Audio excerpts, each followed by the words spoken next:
looks like we are live. Go ahead and let me know when you guys can hear me. I'm gonna head over here to the chat. I'm just gonna give it a second for people to hop in. I'm a little late. Chiron, thank you for letting everybody know that I was coming. I'm always rushing because I have to get my kids to sleep first, and then I can't blame them. I'm always rushing for everything. Okay, so welcome to our new members. We have a couple of new Patreon members. For those of you that are new, over on Patreon, linked below this video, are a couple of things. So,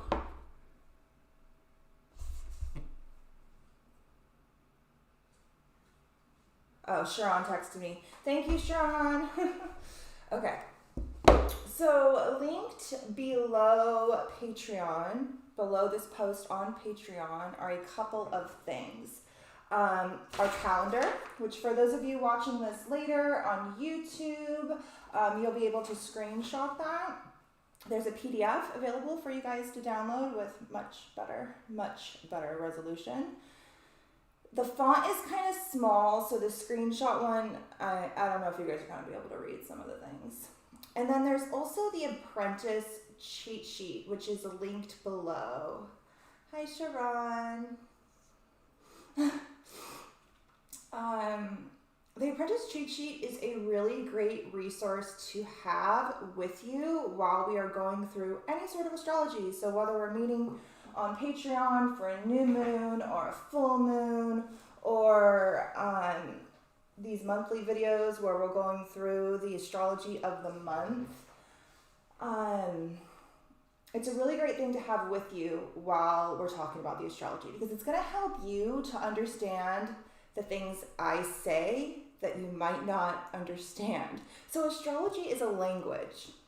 And once you start to speak astrology, things make a lot more sense. And I speak astrology, so sometimes I forget to kind of like explain things, and that resource will be where you will look when you are confused. So for example, as we're going through the month, if we're talking about stuff happening in the sign of Sagittarius, you're going to want to go and look at your birth chart and see that's another thing you're going to want to have with you right now, is your natal chart. My globe. Thank you, Chiron. It's my baby. I wish it was old. It's not. It's like a new remake. And not all the constellations are depicted. The scale is off. I have a lot of issues with this globe, actually, but I still love it. But I use it often, but also it drives me nuts. So, you're going to want to have your natal chart. You're going to want to be looking at your chart to see what's going on. Astrology is not like, oh, this is what's happening in the sky. It's going to affect everybody the same way. No, it's going to affect each one of us differently. And the way we find out how it's going to affect us is what's going on in our natal chart. So for example, when we're talking about Sagittarius, shenanigans happening in the sign of Sagittarius is the sign of shenanigans, though, so that was technically accurate. Anyway, so you're going to want to look and see where does Sagittarius fall on my chart. Then you can look at the Apprentice cheat sheet to see what house, what does this mean? Sagittarius falls in my 7th house. What the heck does that mean? Oh, it's my house of relationships and partnerships and contracts and open enemies and balance and harmony and art. And so you can kind of see what areas of your reality are going to be like of focus. The same thing goes for planetary placements. So if you look at Sagittarius and you see, oh, look, my Mars is there. You can look at that same Apprentice cheat sheet to see, what is Mars about? How am I going to be manifesting this? And the same thing goes for aspects that I might be mentioning, signs, all of that jazz. There's a little synopsis over there on that form. So definitely print that out and use it. Those of you on YouTube, you aren't going to have that, but you can join Patreon and then you can access it. Okay, Chiron, what are you saying to me? Globe. The globe is very rad. It does look nice. Sorry for distracting me. I don't need help distracting me. I can distract myself, no problem. Okay, so we're going to cover a bunch of things tonight. While I start talking, go grab those things. Your calendar, your apprentice cheat sheet, your natal chart, and a pen. This is our thumbnail. If you guys have followed me for a while, you know that I like to try to put as much on here as I can, which apparently, according to like YouTube marketers, you're not supposed to do. I do like everything wrong according to how you're supposed to actually legitimately grow your business, but like whatever. So if everything I say goes in one ear and out the other, and later this month you're trying to remember what the heck was Allie talking about on the 1st before all this shit went down, you can go back and you can look at this thumbnail, and it's ideally kind of like a synopsis of what the video is about. I also do it for myself because I go back to a lot of these videos and it's nice to know what exactly I was talking about. So we're going to be covering a couple of things tonight. The images we have on here are pretty significant, but we're going to cover them as we go on. The constellation on the side there is Ophiuchus. We're going to cover him pretty extensively tonight. We have a picture of the Galactic center right above the pole star. It's actually all the stars circling around the pole star below that. And that is considered the axis in astrology, or esoteric astrology, known as the gate of man and the gate of the gods. And we're going to be talking about that very extensively tonight because this axis is going to be the main galactic activation happening this month, and it even aligns with our full moon on the 18th. Above, up at the top in the corner, is a picture of Sirius because it's just the prettiest picture of a fixed star you can find. But I wanted to depict this concept of the lunar zodiac, which we are going to be diving into here in the next slide. But that's kind of what's shown there on the side, is me trying to make a lunar zodiac. But like, those of you who are astrologers are probably the only one who's ever noticed this. Let me put my face back. But now that I pointed out to you, you're probably going to notice it everywhere. So it's almost impossible to find a picture of the zodiac wheel online, unless it's like a basic chart obviously used to make astrology charts. But if it's somebody tried to make a graphic, or like on Canva, like I made this slide on Canva, or even on Google, if you Google like astrology wheel, you're gonna find it, but it's gonna be wrong. It's going to be either backwards or a mirror image of what astrology really is. So if you notice here up at the top, we have Aries. And then the sign to the right of it is Taurus. And that's not the way astrology goes. Astrology is the other way. It goes counterclockwise. So it should be flipped the other way. And you can't just flip the image because then it flips all the symbols. So anyway, I know none of you care about that, but it drives me crazy. It's a pet peeve of mine, and I just need to point out that I know that's not what the astrology wheel looks like. It drives me nuts.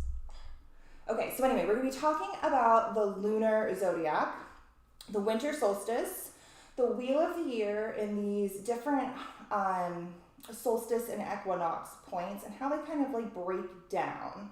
We're going to talk about the great attractor and the galactic center, which both are housed in Sagittarius and will both be majorly activated this month. The pole star, which activates this gate of man, gate of the gods axis that we've covered extensively over on Patreon. I'm not going to cover too deep tonight, but I did link some Patreon videos that are going to be linked below that are going to cover a lot of these concepts more in depth. So you're welcome. It's kind of like a thank you to everybody who follows this channel. I was approved for monetization today on YouTube. I'm super excited about that. So I'm linking some extra videos. I'm also going to release this on YouTube tomorrow instead of on the 14th, just to kind of thank everybody for your support. So we're going to be talking about Ophiuchus, the concept of fate, but we're going to be diving into that more deeply tomorrow night in Patreon for the eclipse. the Atlantean box of secrets, this portal of destiny that we are currently in the wake of, and is coming to a huge culmination here in just like a couple of days. Yeah, a couple of days. The serpent, the mountain, the mother, and the eternal child within, which are all archetypes we're going to cover here tonight. Okay, so those of you on YouTube, you can go ahead and take a screenshot of this if you'd like. I'm just going to go ahead and say this before I forget. Could you please like this video, subscribe to my channel, hit the bell to be notified when new videos come out, comment below, and send to a friend? Are those all the things? I think I did it right. Can you do all the things, please? Thank you. If you're interested in joining my Patreon, this is a Patreon only video that I do on the 1st of every month, sometimes as late as the 3rd, I don't know, where I dive into the greater galactic astrological realm and the esoteric undertones that those speak to. And I release it halfway through the month on the 14th for those of you on YouTube. But if this is something you are interested in, you can join Patreon. It's linked below, and you can get access to this for as little as $3 a month. So we're going to cover all of this as we go through it and the chart. So I'm not going to get too deep into it now. I do want to just kind of touch on a couple of things. One, down in the bottom right-hand corner, it says a key to the madness. That is the color code key. So really quick, the pink ones are our live streams. That is where we meet on Patreon for a live stream, whether it be for a moon or something else. The green ones are what I'm calling starseed transits, but I'm looking for a new word because I'm moving away from the starseed dogma slowly, but I need a better word. So for now, the green ones are starseed transits. These are transits to the outer realm, whether it's stars, black holes, voids, or whatever other weird thing we happen to find out in outer space. The blue ones, the light blue ones, are our lunations. So as you can see, we have a Sagittarius eclipse on the 3rd and a Gemini full moon on the 18th. The yellow ones are like major transits. So these are conjunctions or squares between planets that it's like, okay, yeah, this is significant. You know, some of the other ones that aren't highlighted at all, those are more like sextiles or trines. These are free-flowing energies that we might not even necessarily feel. And, you know, they hold benefit and like an avenue for the energy flowing through that day, but they're not as significant. The yellow ones are like, okay, these are big. The black ones are really big. Deep space transits. Yeah, they call it deep space astrology for some of these other ones, like the black holes and stuff. The stars aren't super deep space. Even like Sirius is only 8.2 light years from us. So I know that that's a term that exists, deep space astrology. That's what Philip Sedgwick uses. But I don't like that either.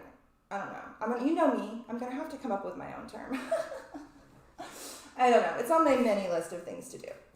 Okay, so by the way, hi Heather. Hi Heather. Okay, you guys, I got this new setup here. Eddie got me these desks and like a chair, like grown up off the floor, but now I don't know what to do with myself because I'm used to wiggling around and I need at least like one leg. Okay, there, that works. Okay. Black ones.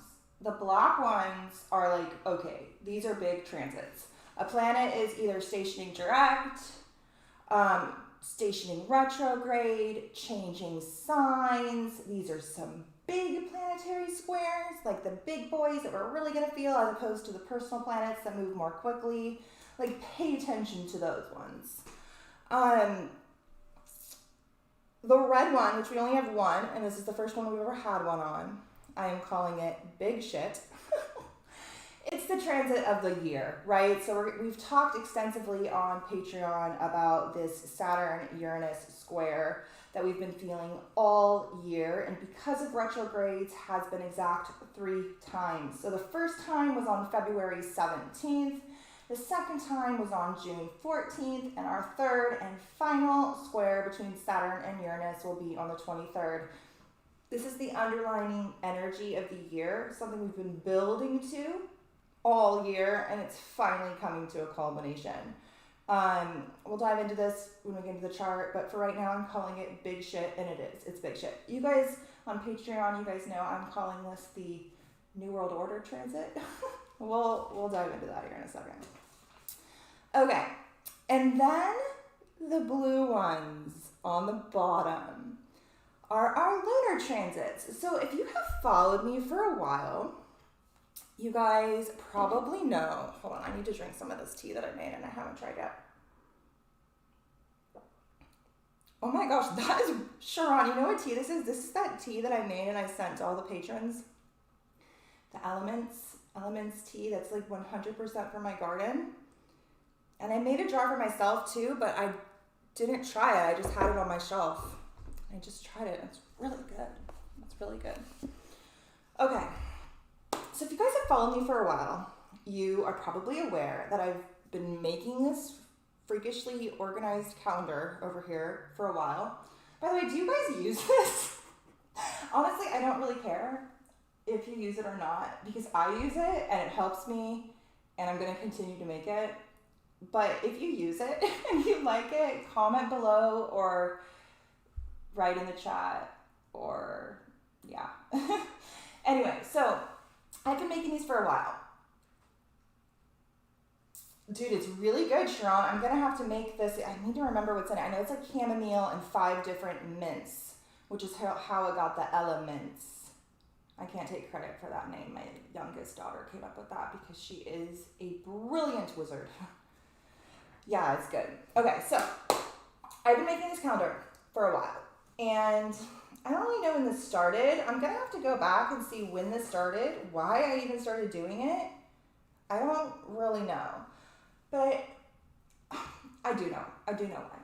You guys, especially in the New Age realm, if you're into that shit, you have probably heard the concept of the moon matrix and how the moon is, depending on whom you're talking to, an alien satellite, a control matrix grid, hijacked, or all a plethora of reasons why you shouldn't work with the moon, because it's super fucking evil and it's super bad and it's controlling you in a matrix that keeps you here. And Saturn is also involved and they're both bad, so do not work with them. You'll hear all this shit. Well, it pisses me off because, as you guys know, I'm a firm believer in the concept of as above, so below.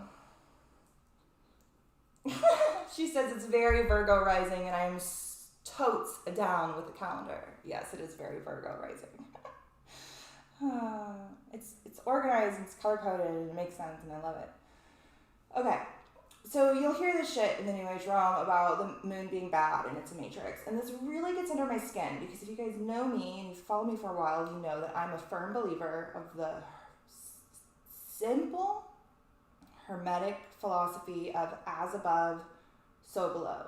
There's a whole bunch of shit out there that I do not agree with.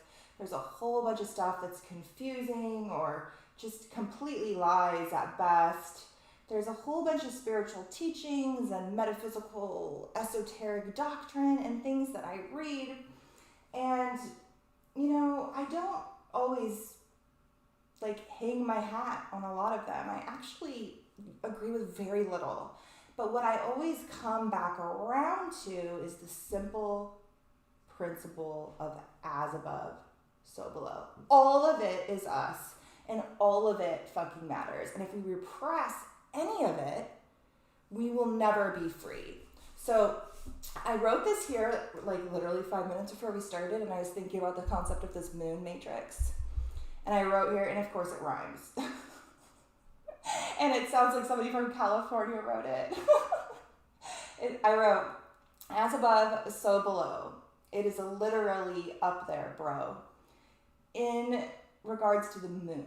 So let's say, for sake of argument, that the moon is a man-made satellite sent by reptilian ETs in order to control our human consciousness and keep us on a slave planet. I think I got their theory right. I'm not sure. Comment below if you know. So let's say, for sake of argument, that this is true. It honestly doesn't really matter because it's up there. So the same thing with Starlink. You guys have heard me talk about how we now have an artificial constellation in our sky that we can see. It looks like a little line across the sky of stars, and it's not. It's Starlink. It's an artificial man-made satellites that look like constellations. And so we have this like artificial nature already in our as above. And so we have to address it in the so below. It's there. We can't get away from it, bro, right? So the same thing for the moon, whether it is some sort of matrix, which I do not subscribe to that theory at all. It doesn't matter because it's fucking there and you still have to address it. So I started trying to think like, how can I work with this lunar energy that is being heavily demonized in the New Age movement? And I was like, okay, well, the moon is our closest psychic body. It helps us to integrate, internalize. It reflects light. That is what it does. It is not just reflecting the sun's light at us during a moon, full moon, or any sort of moon. It's reflecting the light back to us, including all the starlight. And so I was like, okay, so instead of living by the ebbs and flows of the emotional waves that the moon can align with, let's use it as this like psychic antenna to channel in these star energies. And so I started tracking the moon every month from the start of the month to the end of the month as it transits all the fixed stars, because throughout a year the sun will make connection with every single star, but the moon does it every single month. And I was like, this is how we can work to integrate these star systems. If you guys have followed me for a while, you know this. That's what the blue things at the bottom are. It's the moon's transit throughout the month. Yeah, the archetypes and the symbolism are important, 100%. Okay, so you guys know I've been unlocking all these ancient mysteries. Until Eddie's like, where are all these books coming from? I was like, oh, they're waiting for their new bookshelf. You're gonna build that, right? I was like, shut up, they're unlocking ancient secrets. Okay, I'm going to leave my books alone. So anyway, I got this book from Tavis. I'm just gonna put this up here the other day. And I almost didn't get it, you guys. Somebody had claimed it. I wanted it, I was late when he sold it. And then somebody didn't pay their bill and it became mine. What is happening here? Can this stop? Okay. Star Names, Their Lore and Meaning by Richard Hinckley Allen. This book is from 1899, I believe, somewhere in the 1800s. I think it's 1899. Yeah, 1899. And what I've noticed, I don't even want to read new astrology books anymore because it's all bullshit. But I've been diving into these ancient books, these older books that speak very much to like what the ancients knew, what these stars were originally about. And I have found so many delicious secrets in here that we will be diving into on Patreon. But what I want to touch on right now is this concept of the lunar zodiac. Hi, Tavis! Okay. So you guys know, I've been doing this thing where I've been tracking the moon with the stars. I thought I invented it. Turns out I did not. It's actually one of the most ancient forms of astrology. So if you guys have followed me for a while, you know that I already say that the fixed star astrology that I do, so you know the sun is aligned with Sirius, or we're coming to do these, the older the better. Yeah, for sure. My starseed readings or whatever, you know, I talk a lot about how fixed star astrology is the most ancient form of astrology. Before the zodiac was even a thing, or the constellations were mapped into 12 signs, or even a lot of the planets we use in astrology were even discovered, fixed star astrology was used. It was usually used only by the elites, only by kings, mostly. And it was normally like the rising star at the time of your birth was what was very significant. And then also like star conjunctions in the sky were very significant. Planetary conjunctions, like let's say Jupiter, which you can see in the sky, coming up to a star, the ancients looked at that as an omen, right? Well, apparently the lunar zodiac is also a thing, and it's also one of the most ancient forms of astrology. So we were like accidentally kind of incorporating all of it. If you guys are also members of the astrological community, or whatever you want to kind of call whatever this is we're doing, I'm sure you've heard the long ongoing debate of sidereal versus tropical. And if you've watched my Ophiuchus video, you might know my theory on it, which of course is different than everybody else. Most people pick a side. They're like, no, tropical Western astrology is truth because the signs were originally made in correlation to the seasons, and the flow of the seasons is what matters, and so we need to stay in alignment with those. My chart likes that. My nodes align with the start of the zodiac. My north node is right at the beginning of Aries. I'm like, cool, we can start here. I like this. I'm cool with this. I'm ready to vibe with this. The people who practice sidereal astrology, their argument is like, but the stars move. They move 1 degree every 72 years, so the constellations aren't in the same place, and so we need to move with the stars because that's how it moves. The problem with that is that the stars move backwards. So if you guys noticed, everybody's talking about the age of Aquarius. The age of Aquarius, we're moving into the age of Aquarius. Well, we are not moving into the age of Aquarius from the sign before it, which is Capricorn. We're moving into the age of Aquarius from the sign after it, which is Pisces. We're moving backward. So if you move strictly with the sidereal zodiac, it's like a long count calendar, a 26,000-year-old long count calendar of the stars moving backwards. Hold on, Sharon, I can't do math right now. What was I saying? Stars moving backwards. Stars moving backwards. Okay. So that never sat right with me as to the evolution of astrology moves in the other direction. So this backwards movement of the stars in sidereal astrology never sat right to me in its totality. So the way I looked at it was like, okay, tropical Western astrology is like the astrology of the individual, tied to the seasons and the zodiac. And sidereal is like a long count calendar of like our human evolution as humanity, as a collective. And that's kind of where I sat until recently, until I realized I was using both accidentally. So pretty much where I'm going at here is we've been using sidereal and tropical astrology this whole time. I always knew this. This is what I talked about in my Ophiuchus video, is that if you use 12-sign traditional astrology, but you pair it with the fixed star realm, like I do, that's where the stars really are. Like Sirius is really at 14 degrees of Cancer.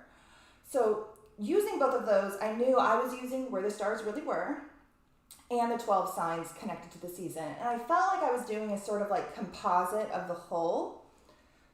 But now I realize using this lunar astrology, using the lunar zodiac, in tandem with the solar zodiac, you're doing both. So let me just go ahead and read a couple of things I have here.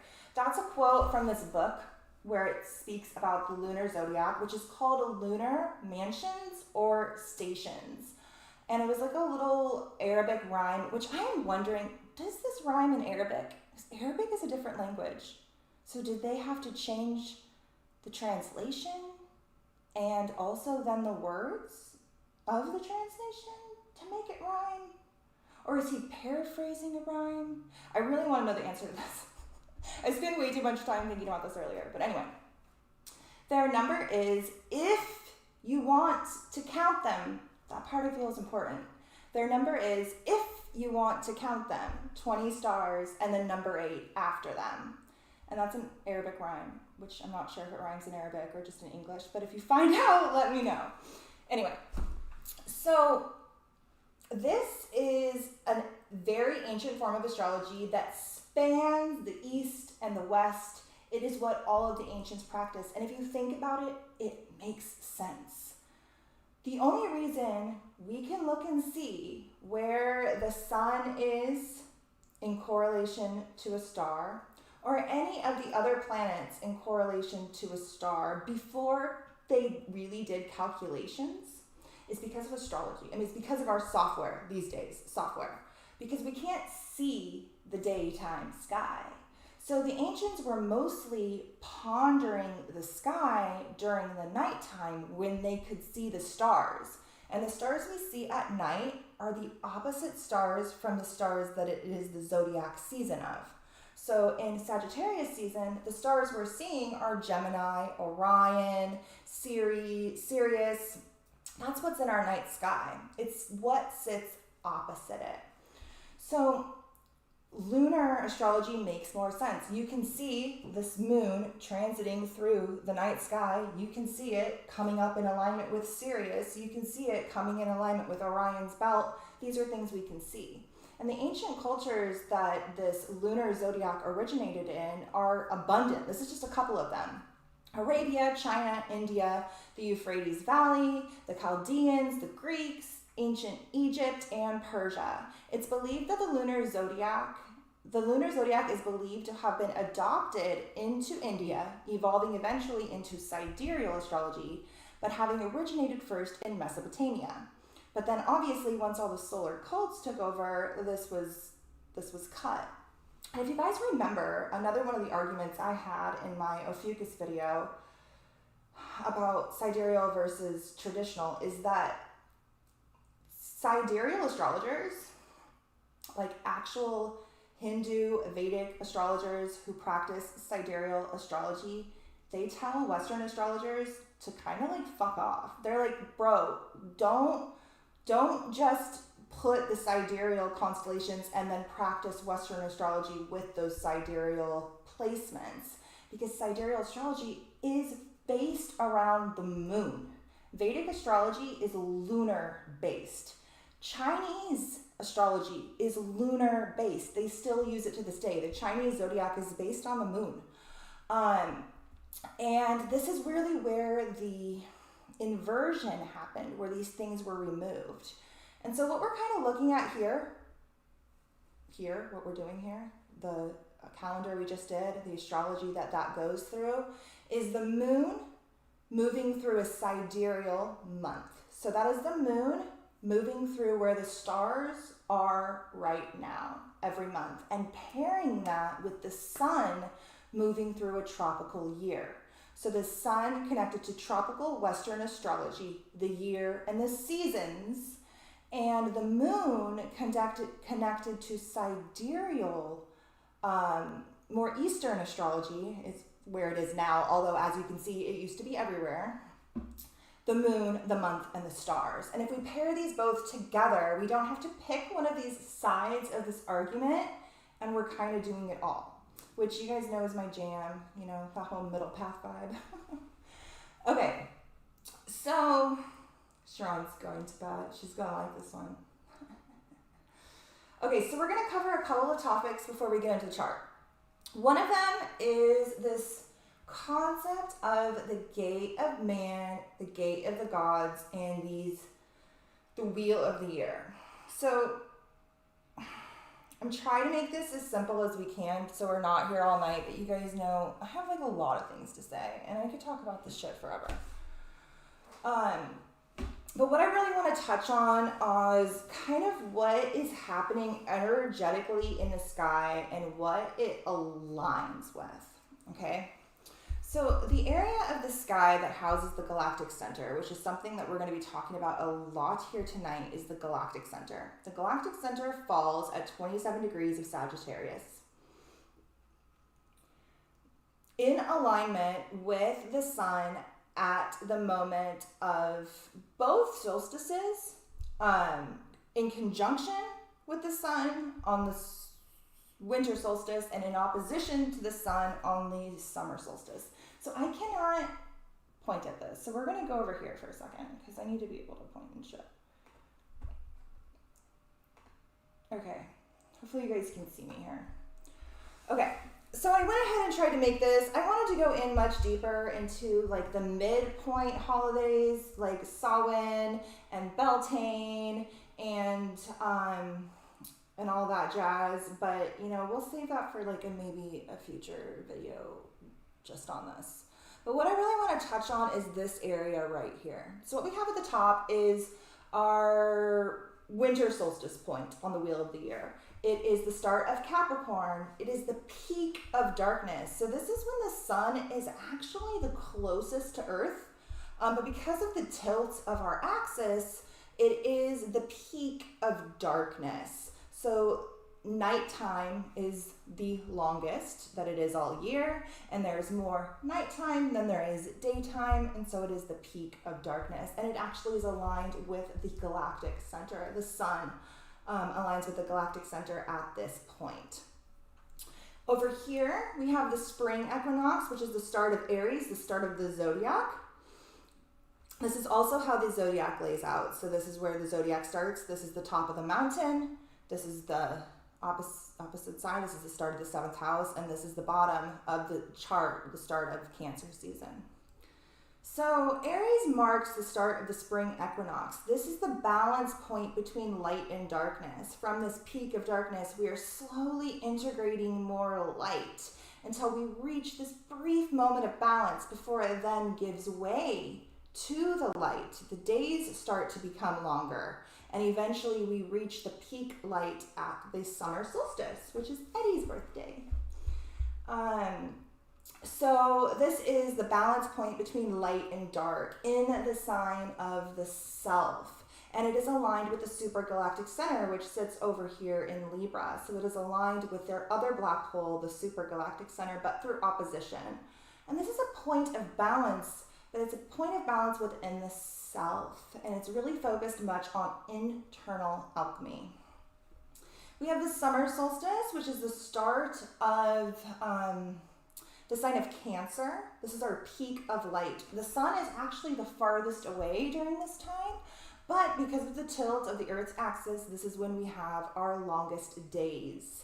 And it is aligned with the pole star in opposition to the galactic center. This is the axis known as the gate of man. Oops, we'll get there in a second, guys. This is the axis that is known as the, hopefully you guys can see me sharing my screen. I guess I probably should have checked that. Nobody's here to text me if I'm not. I can't ever see, whatever, we're just gonna hope it's working. This is the axis that's known as the gate of man and the gate of the gods. We're gonna touch on that here in a second. This is the start of Cancer season, the start of the mother, the sign of the womb, the sign of the mother, of childbirth, of all of that. It's what really governs our entry point into this realm, the gate of man. We came through the womb of the mother. It's literally how we got here. We came through this portal.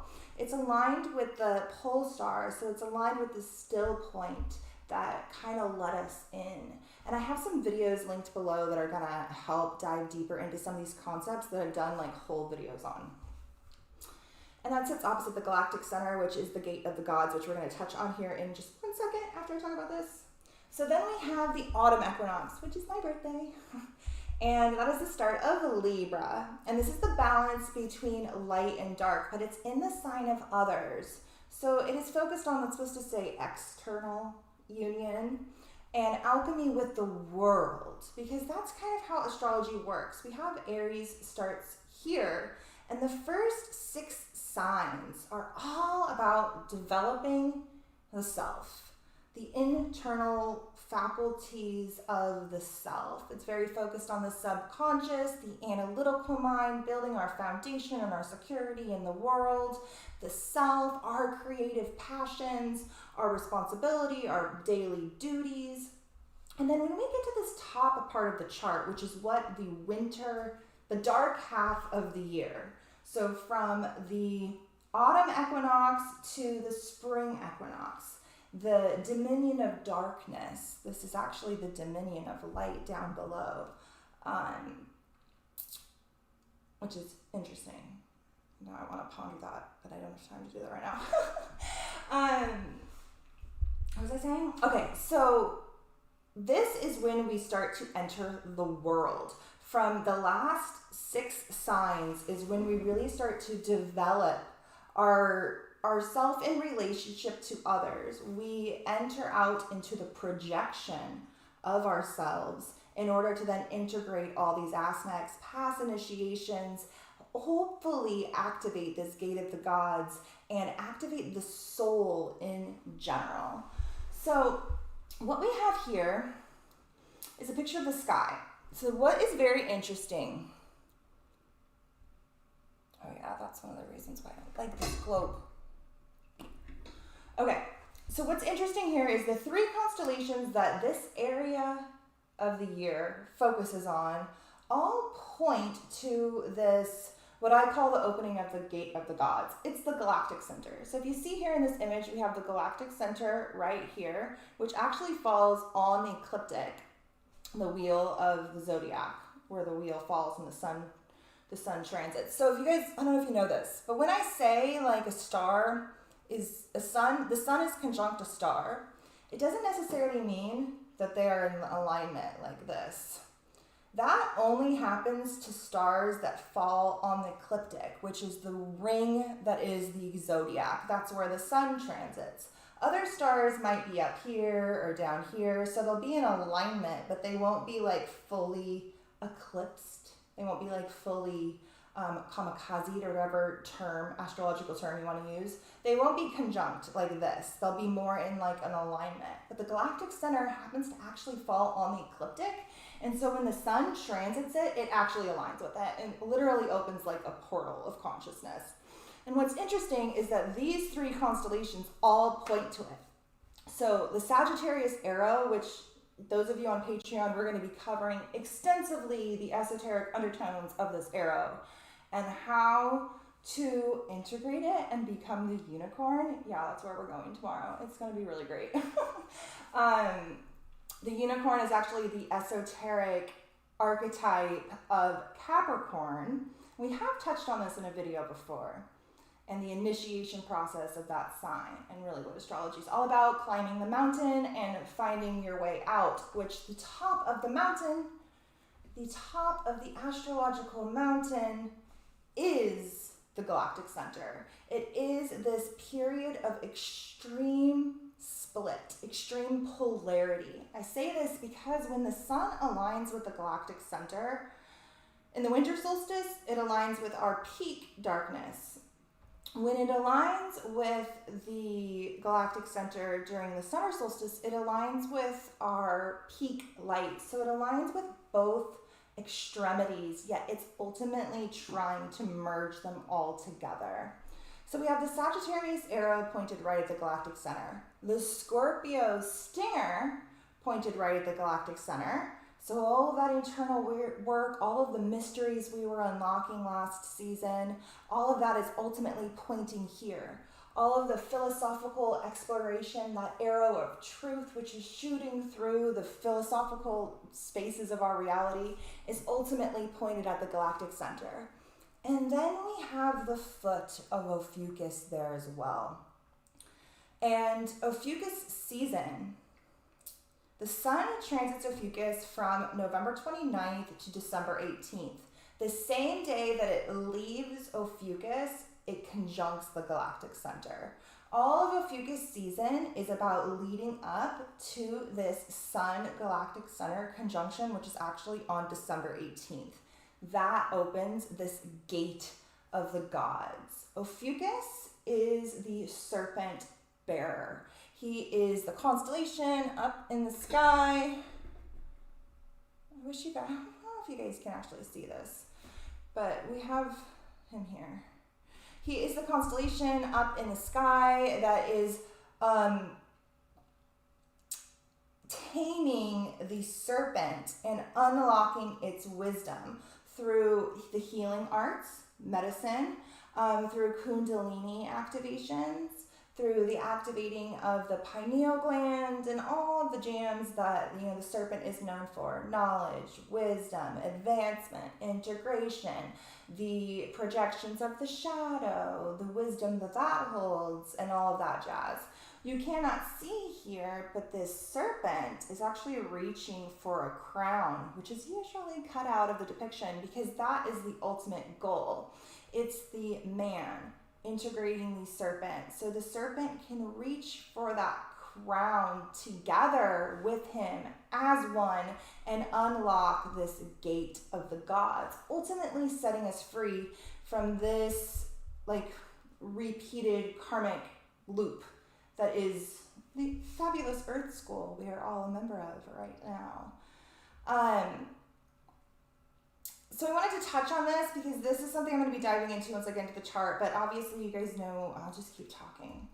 Okay, so we're going to talk about a bunch of things tonight, and I can't tell you too much about each of them or we'll be here all night. So I have linked some videos below. I linked it's not there yet, Patreon people, but you have access to all of these over on Patreon, and once this video is uploaded, I'll link it below, so you'll be able to find it too. The Ophiuchus video, where I dive into that dude, his serpent, the concept of a 13th sign, why I think he shouldn't be a 13th sign, why I think he is the whole zodiac as one.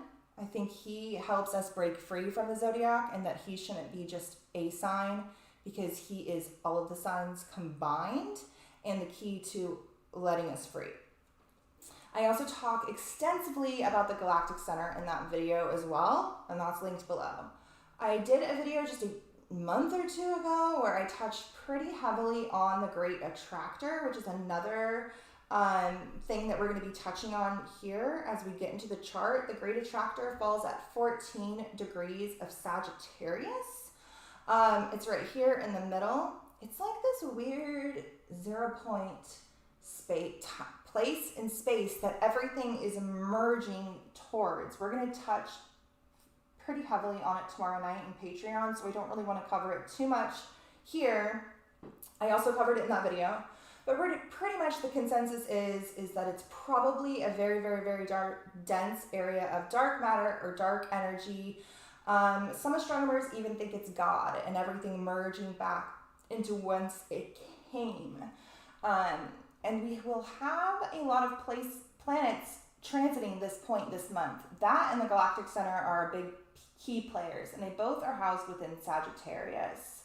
Also, I will be linking my Atlantis rabbit hole video because we're going to be touching on some Atlantean concepts here tonight. One that I did on the pole star and its connection to this gate of man, gate of the gods, and then also a video I did on that Saturn-Uranus square where I talked pretty heavily about all the historical connections that I just won't have time to touch on tonight. But if you're interested, they're all linked below. We'll be back to that. Okay.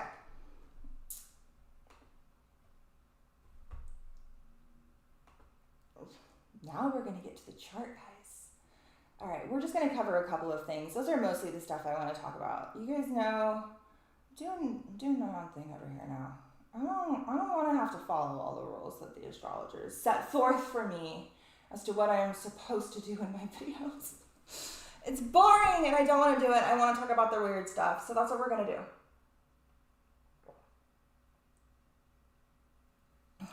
That tea is really good. Okay, so you guys have the calendar. We're not going to cover everything. I really do just want to cover the stuff that I find important. Today, we had Neptune station direct. So Neptune is here at 20 degrees of Pisces, pretty close to the asteroid Sophia. We've been touching on this conjunction quite a bit over on Patreon.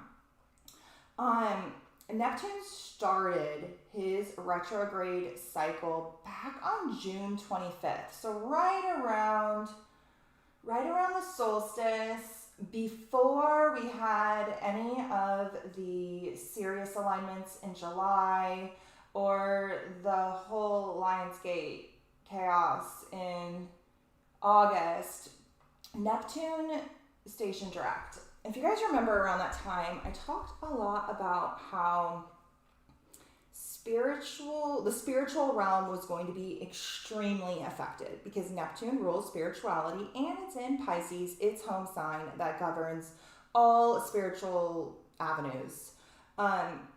He also governs illusions and delusions and confusions. And I said going into that transit that we were going to be probably having a lot of illusions shattered. So Neptune is the planet of illusions. When he is retrograde, the fantasy illusion that we have set forth for ourselves amongst our reality, those rose-colored glasses come off, and harsh reality checks are served where we're able to see what we could not see before because the Neptunian fog was too thick. And I said that the spiritual realm was going to very much be a focus for this Neptune transit. And from that point to this point, everything was going to shift and we were going to completely see everything differently. A lot has gone down since then. A lot of people have left the New Age for Jesus. A lot of attacks have gone on in the spiritual realm, whether it's from the more left-hand path, witch community, or the more Christian-based New Age community, whatever it is. Watching the internet right now is a mindfuck. It's a little crazy seeing everybody attack each other, and because what happened was the illusion shattered. The illusion shattered. The fear set in, which Neptune also rules fear, and then a new spiritual identity was taken on by many people. For others, we've been kind of embracing the clarity. I don't know, maybe it's because my sun is square Neptune and I'm always kind of breaking free from this kind of stuff, but I like it when I can finally see what I couldn't see anymore. And other people, they lean more into the Neptunian escapism. And so it's oh, okay, I saw that, but I'm going to double down in this direction. And so this is kind of what's been happening around us. Many of us have used the past couple of months in order to completely redirect and dive into the unknown. Embrace the concept of the unknown, which Neptune also rules. It rules everything spiritual, the things we can see, the things we can't see. It rules Pisces. It's in Pisces, the sign of the cosmic womb, the sign of the Akasha. It rules those cosmic waters of all of it.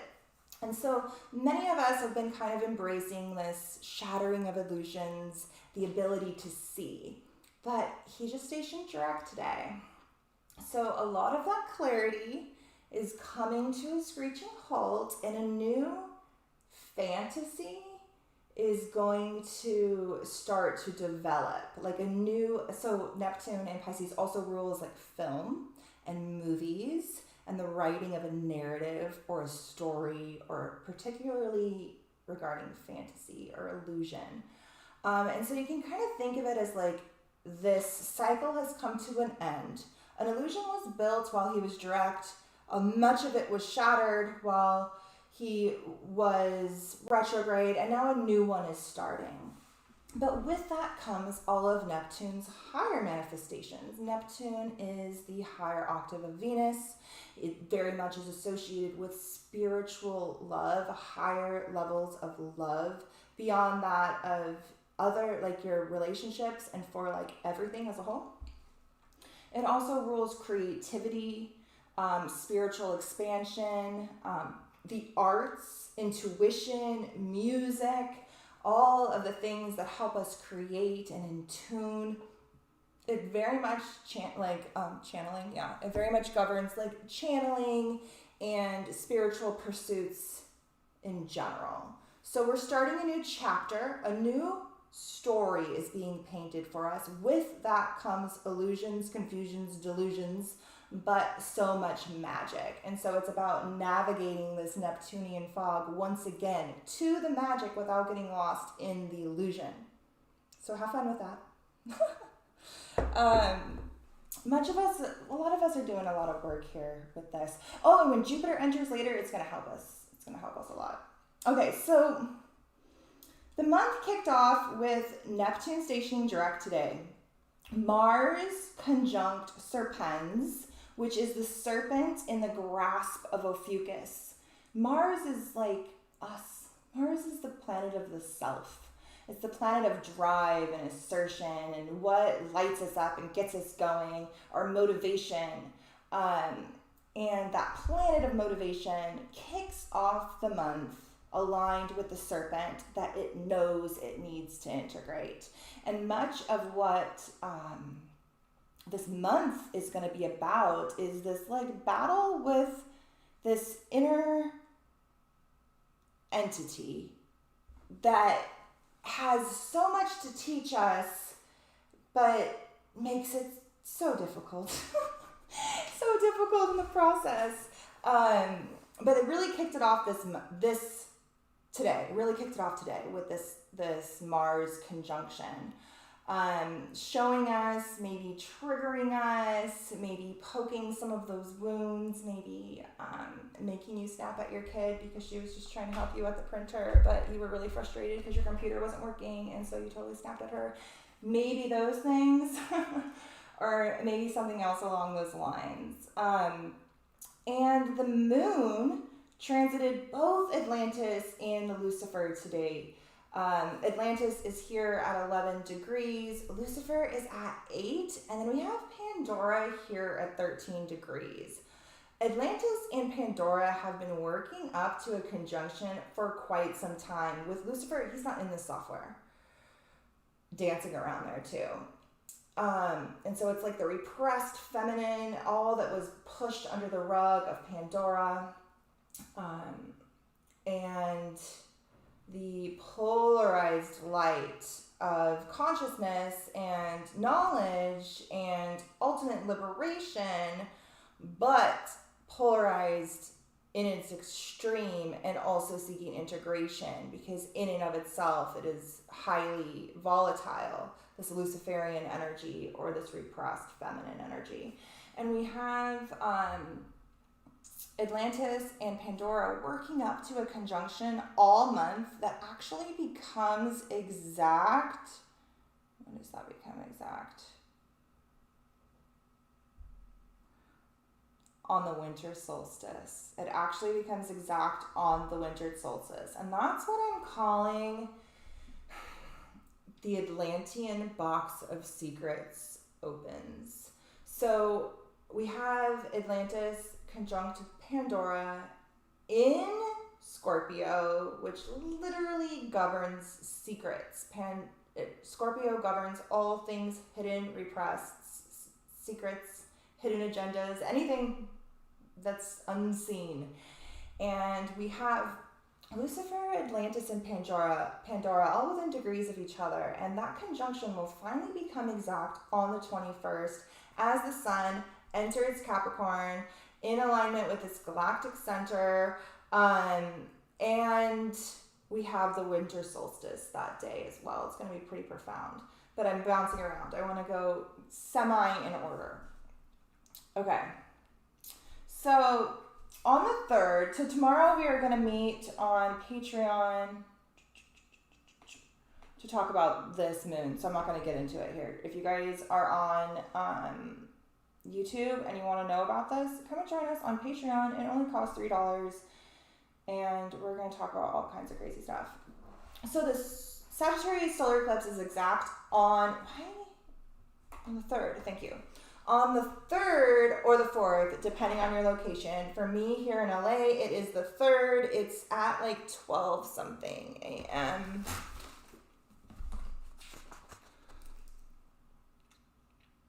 11:43 p.m.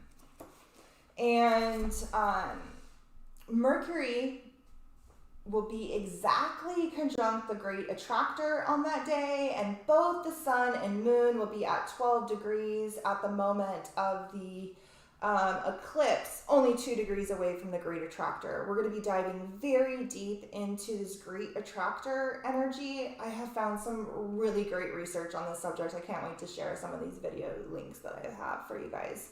Some of it is going to blow your mind. Well, it will blow Chiron's mind. It's not hard to do. Chiron, she speaks my language. She's always like, yeah, I totally get what you're saying.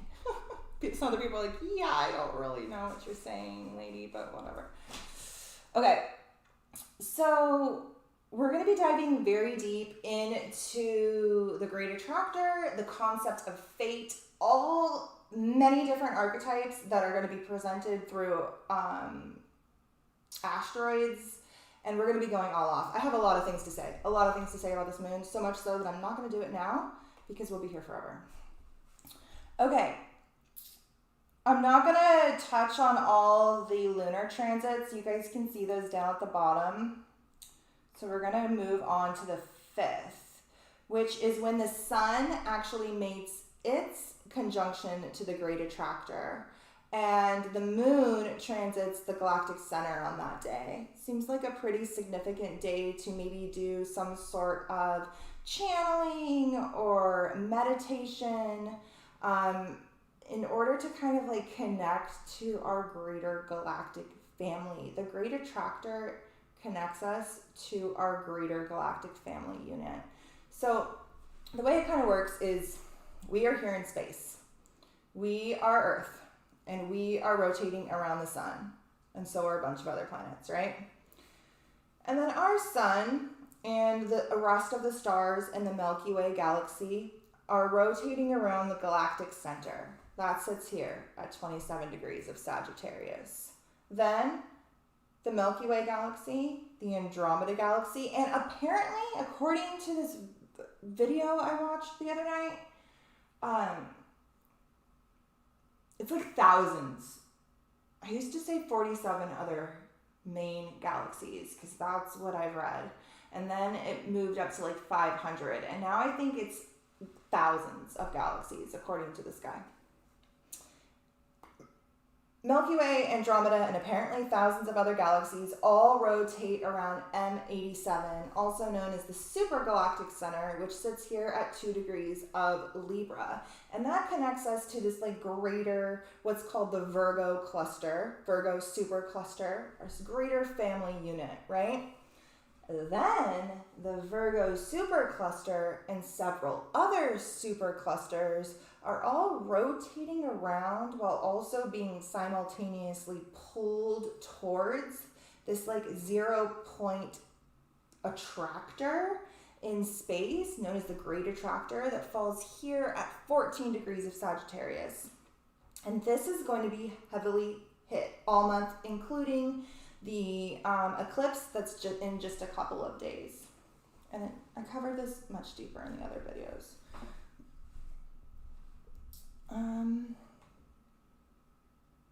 Okay, so on the 7th, you guys know how I just said that Neptune is going to be stationed direct. The illusions have been shattering. We've been seeing clearly. We have had some reality checks. We've restructured our beliefs. We've dove into some new spiritual subjects. We've done a whole shift when it comes to, and also look to see what house Pisces is for you too, because it'd be focusing on a certain area in addition to this like spiritual undertones of Pisces. On the 7th, Mercury, which is the planet of communication, the planet of our logical, analytical mind, he is the messenger of the gods. He sits between our muggle minds and the celestial realm, and he helps us make sense of everything that's coming to us from space. All of these signals ultimately work their way through Mercury. He is the messenger. He will be coming into a square with Neptune on the 7th, after Neptune stationed direct. This is going to be the start of the new illusion. This is going to be the start of the new illusion. I don't really know how this is going to play out for you on a personal basis. I kind of bounce back and forth between mundane astrology and like evolutionary astrology, esoteric astrology, and all of that jazz. And what the way I'm really seeing this is something in our public sphere. Yes, you're gonna have brain fog on that day. This can trigger lots of insights and inspiration, and you can really channel that Neptunian energy into making something beautiful. You're probably gonna want to really listen to a lot of music and create things around that time, but like wires are gonna be crossed, and the message is gonna be twisted and skewed by illusion, and the mists of confusion are going to be in the air. So keep that in mind. I see this as, okay, Mercury in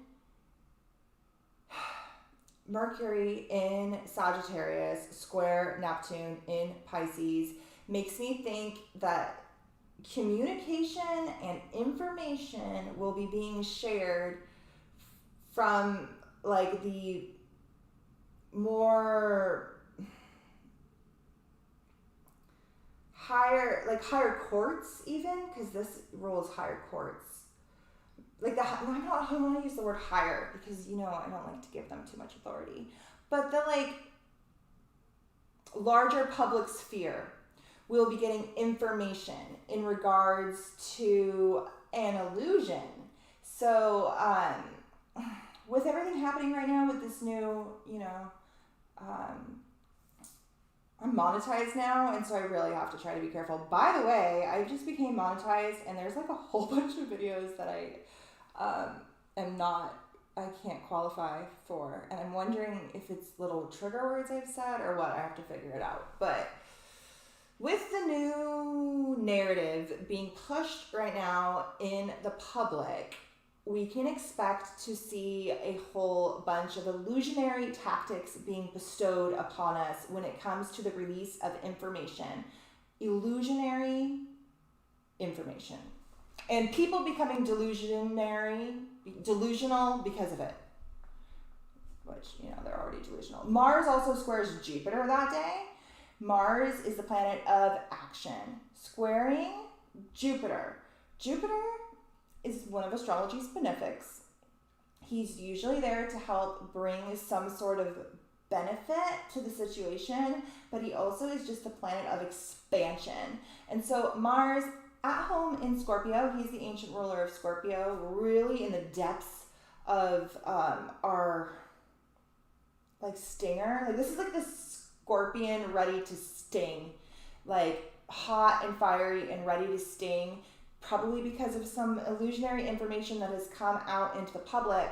And Jupiter is there to, you know, he's in Aquarius too. Jupiter in Aquarius is like the fire and the air mixed together. And so it's like a big billowy flame that's being constantly fed by this Aquarius air. Is coming into a square with with Mars. And so it's adding fuel to that fire. Yeah, just in time for some other pretty intense transits. So on the 11th, Venus will conjunct Pluto in Capricorn. So this is interesting for a couple of different reasons. One, on a basic level, Venus conjunct Capricorn. This is either deeply intense, intimate relationships being like solidified and made more concrete, or transformation of relationships, healing and deep transformation and alchemy within partnerships, within the relationships. It could also have a lot to do with money. Venus and Pluto are both focused on money, and so is Capricorn, so it could have something to do with that. But the way I'm reading this, again, is on a more of a collective scale. So if you guys have followed me for a while, you know that I have been talking a lot about America's Pluto return. America's Pluto falls at 27 degrees of Capricorn. That's where Pluto was at the moment that America was born. in 1776. Also, the Bavarian Illuminati was created in 1776, in May of 1776. So both the Bavarian Illuminati, which is kind of where that name came from. Now people kind of use the Illuminati as a whole catch. Look at me with my freaking trigger words. A catch-all term for all of the powers that be, but the term itself originated in Bavaria in 1776. And so that term and America are both having their Karmic Pluto return, where lots of secrets are exposed, lots of shadows come to light, power often changes hands, and things get wild. Things get really wild. Well, Venus is going to be coming up to a conjunction with Pluto, which is pretty much on America's Pluto right now. So around the 11th and the 12th. I'm just looking to see here really quick. Hold on.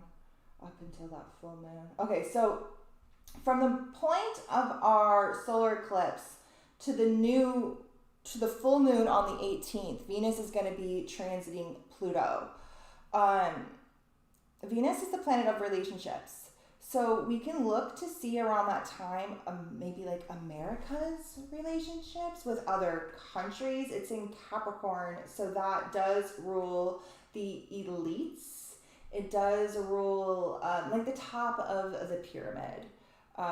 Royalty, Leo rules royalty, but the top of the pyramid, which we are seeing a light on right now in regards to this trial that is happening.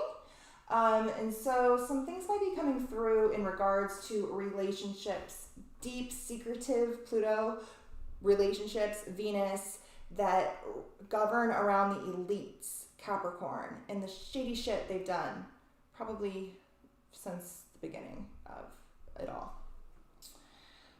The sun will also square Neptune on that same day. So the same time that Venus is conjuncting Pluto and hopefully revealing secrets in the Capricornian area of our life in regards to relationships with, other countries or people,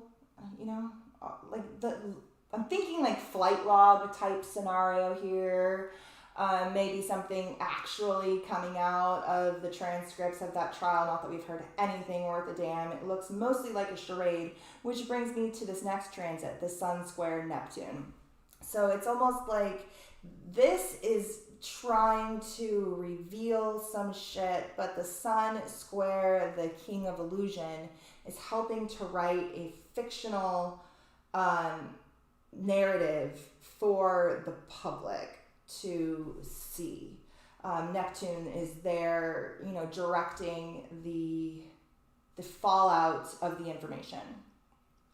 But the information will be flowing because that same day, Mercury sextiles Jupiter. Both of those planets rule information. Mercury and Jupiter is actually the higher octave of Mercury. They both rule the mind. Mercury rules the analytical, logical forefront of our learning mind, and Jupiter rules our higher philosophical mind. They both govern information. They both govern the internet. They both govern the release of knowledge and information, and they are going to be sextiled on that day, and so they're going to be working harmoniously.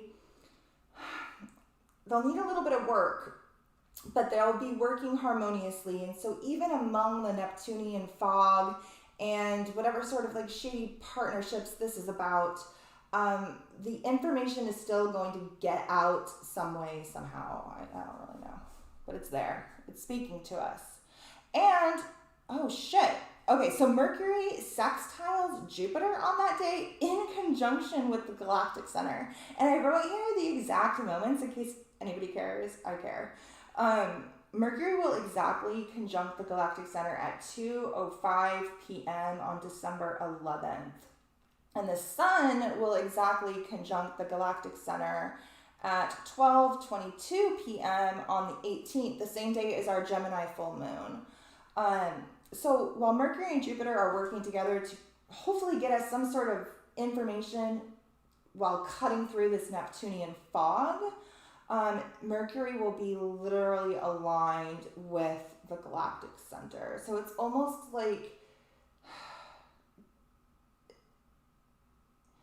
the consciousness coming, the information is bigger than us here on Earth. Like the release of information is galactic in origin. It doesn't even care that Neptune is here to try to paint an illusion, that we're having these sort of squares and these fiery undertones, and Saturn is coming to square Uranus later this month, and all of these things.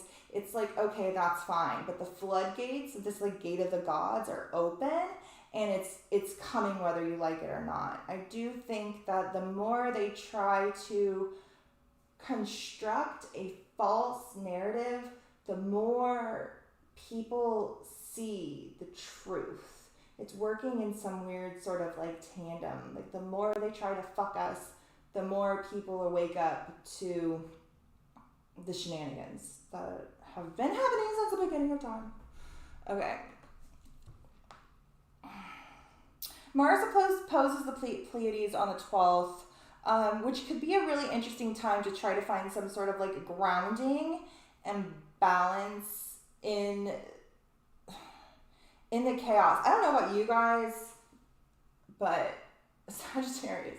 Once Sagittarius season started, I texted Chiron. I was like, I feel like I smoked some cosmic crack. Like, I'm already extremely ADHD. I'm already extremely like hyperactive and distracted and bouncing all around and like very in my like upper chakras, and always having to try to like ground down so that I can be productive. And once Sag season started, it really got a lot more like manic-y, really got a lot more like scattered. Sag is very scattered. And I have a Sag stellium that gets lit every year around this time, and I have to constantly remind myself to find a semblance of grounding. And I think that the Mars opposition to the Pleiades will really help us to find that. The Pleiades is one of the most grounded star systems out there, archetypally speaking, and it really speaks to that like balanced middle path between the feminine and masculine archetypes. We also have the moon transiting Chiron, Hecate, and Andromeda on the 12th. And so it really helps to bring that like healing, magical union vibes as well to help us find that sort of balance. So if you guys are feeling like scattered ruck, the 12th might be a really good time to try to channel in some of that balance. Because on the 13th, Mars will enter Sag and bring even more fiery shenanigans. Man, I'm just like so tired already. It's also the eclipse season does this to me too, because it lights my whole chart up, and then I'm just like feel like I'm not completely in this reality. It's fun. It's really fun. Okay, so Mars enters Sagittarius on the 13th, and Mercury enters Capricorn. So this is an interesting little shift of balance. That Mercury entering Capricorn is really going to help bring us a little bit of that grounding we need. It's going to help ground our mind, which has been shooting that arrow off into the far philosophical reaches of outer space, all the way hopefully to the galactic center in order to open that gate of the gods and help us reach this pinnacle of initiation that we're going to be diving deep into tomorrow night on Patreon. Now Mercury enters Capricorn, Earth sign Capricorn, and it helps us to bring a sort of stability to all of the stuff we gathered while in our adventures. So Sagittarius rules like the quest, the philosophical quest of information, and it goes on a spree of learning, a little bit at a time, like seriously, like from one book, and then you're picking up this book, and then you're going over here, and then you're Googling this, and then you're doing that, and like you're collecting it all. And when Mercury enters Capricorn is when we can start to like breathe, ground down, be responsible, and take the little bits of information that Sag learned in his, exploration and put it into something tangible. So Mars will be moving into Sagittarius the same time that Mercury moves into Capricorn. So our mind will be getting a lot more grounded, but our action, the planet of action, has now moved out of Scorpio, where the focus was, okay, transformation of the self. I need to dig in. I need to deal with my shit. I need to process my fucking shadow, understand it, integrate it, and stop projecting my shit on everybody around me. I need to transform and have a sort of phoenix moment and unlock the mysteries of existence. And then we did that, right? Now Mars is moving into Sagittarius, and the focus is going to be on expansion. All right, I went into the depths. I transformed, I alchemized, I birthed new as a freaking phoenix, and now I'm ready to expand. And to truly expand, we need structure. It's interesting because the rulers of these signs are what's known as the societal planets. So Jupiter rules Sagittarius. He is our expander. And Saturn rules Capricorn. He is our restrictor. They are known as the societal planets, and they work together in tandem. Jupiter helps us to expand. Saturn governs the gate. Actually, this gate, the gate of the gods, but we're going to talk about that later. He governs the gate. And you can only expand as far as Saturn. Jupiter helps you to expand, Saturn contracts you. Jupiter helps you to expand, Saturn contracts you. If we expand too much, we will explode and nothing will happen. If you know any Sagittarius in your life, we tend to explode. My moon is in Sag. My Saturn is conjunct the great attractor along with one of the Fates asteroids, Sophia and Alexandria. And then my moon and Uranus are conjunct the Galactic Center, all in Sagittarius. If you know Sagittarius in your life, you know we can kind of go overboard. We need some sort of Saturnian stop, or we're going to jump off a freaking cliff. Kind of like that Fool card, just like jump and we'll hope something's there to catch us. Let's just find out what's at the bottom of the cliff. The only way to find out is to jump, right? And Saturn is there usually with a hard floor, but something to stop you. And so right now we're working with both of these energies this month. These are the two signs. I don't know why I can't talk, you guys. Sagittarius and Capricorn are the two signs that govern this month, December. And so if we're working simultaneously with this energy of expansion, this energy of contraction, and the growth and inversion that's needed in order to be initiated out of this realm and into some sort of like higher spiritual truths, which Capricorn actually governs. Most traditional astrologers, they only kind of touch on, Capricorn governs the system, Capricorn governs corporations, the father, and all these other things. But really in esoteric astrology, it governs the initiatory mountain on our way out, and actually the mother. So we're going to dive into that tomorrow night because I need to move on. Where are we at? Okay, so on the 15th is going to be an interesting day. So on the 15th, Mars will conjunct the North Node in technically still eclipse season, because I would say that the Gemini full moon on the 18th, while it is not technically an eclipse itself, it is part of an eclipse story because it is a full moon who was seeded 6 months ago by a Gemini new moon that was an eclipse.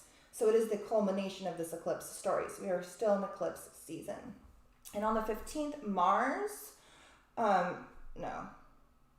Oh, that's supposed to be the south node, not the north node. My bad. Change on the calendar. It says on the 15th, Mars conjuncts the north node. That's not true. It's the south node.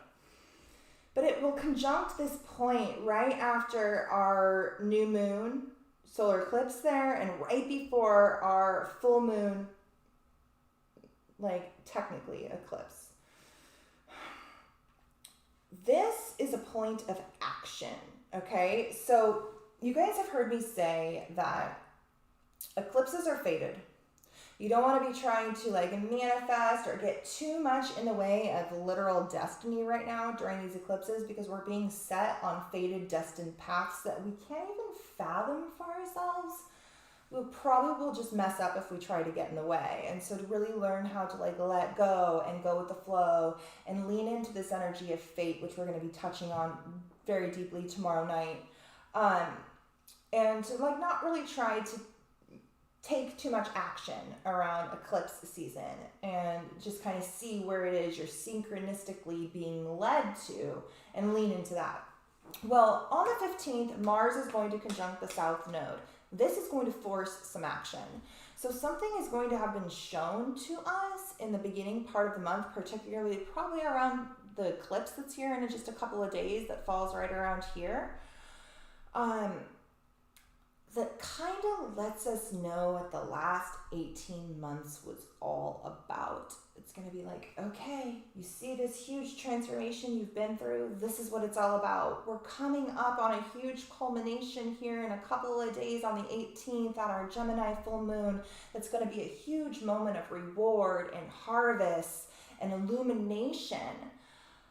But something is going to be asked of you before that. Mars is going to conjunct the south node. This is the point of endings, of karmic debt, of past life, initiations, and karma. Like the karma we have to pay for, and also that which we acquired in our past life, all of the knowledge, all of the wisdom, everything coming through other portals.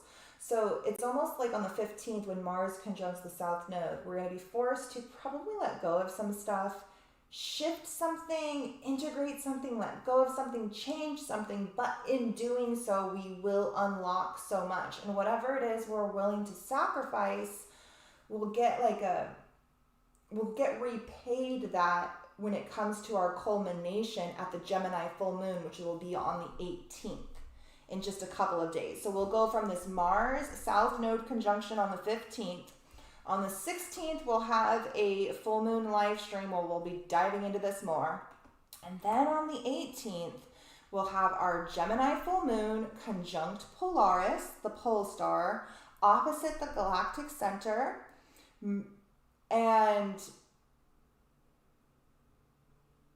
opposite the galactic center. The sun will conjunct the galactic center exactly that day at 12:24 p.m. Maybe do some meditating or channeling or writing. I'll probably do some sort of like writing or something. Visualization. But I can write. Okay. And then Mercury squares Chiron retrograde that day. So we're leading up to this sort of like huge culmination. This is like the people are going to be talking about the Sagittarius eclipse on the 3rd being the end of eclipse season, the end of this eclipse story. It's not. It's not. This Gemini full moon is. That's the end of the eclipse story. That's the culmination. That Sagittarius eclipse on the 3rd is a seeding of something we won't understand for 6 months. This 18th, Gemini full moon is the culmination of what we've been trying to understand for the past really 18 months. That's when we're going to see. That's when we're going to understand. But our mind is going to see and simultaneously have to work through, because our mind, Mercury, will be squaring Chiron retrograde in Aries, the sign of the self, on that day. And so it's like, okay, here's your culmination, here's your reward, here's what this was all about, but here's what you have to work through now in order to obtain the actual wisdom that you were just shown. Because we can be shown things and understand things, but until we integrate them, we cannot utilize them.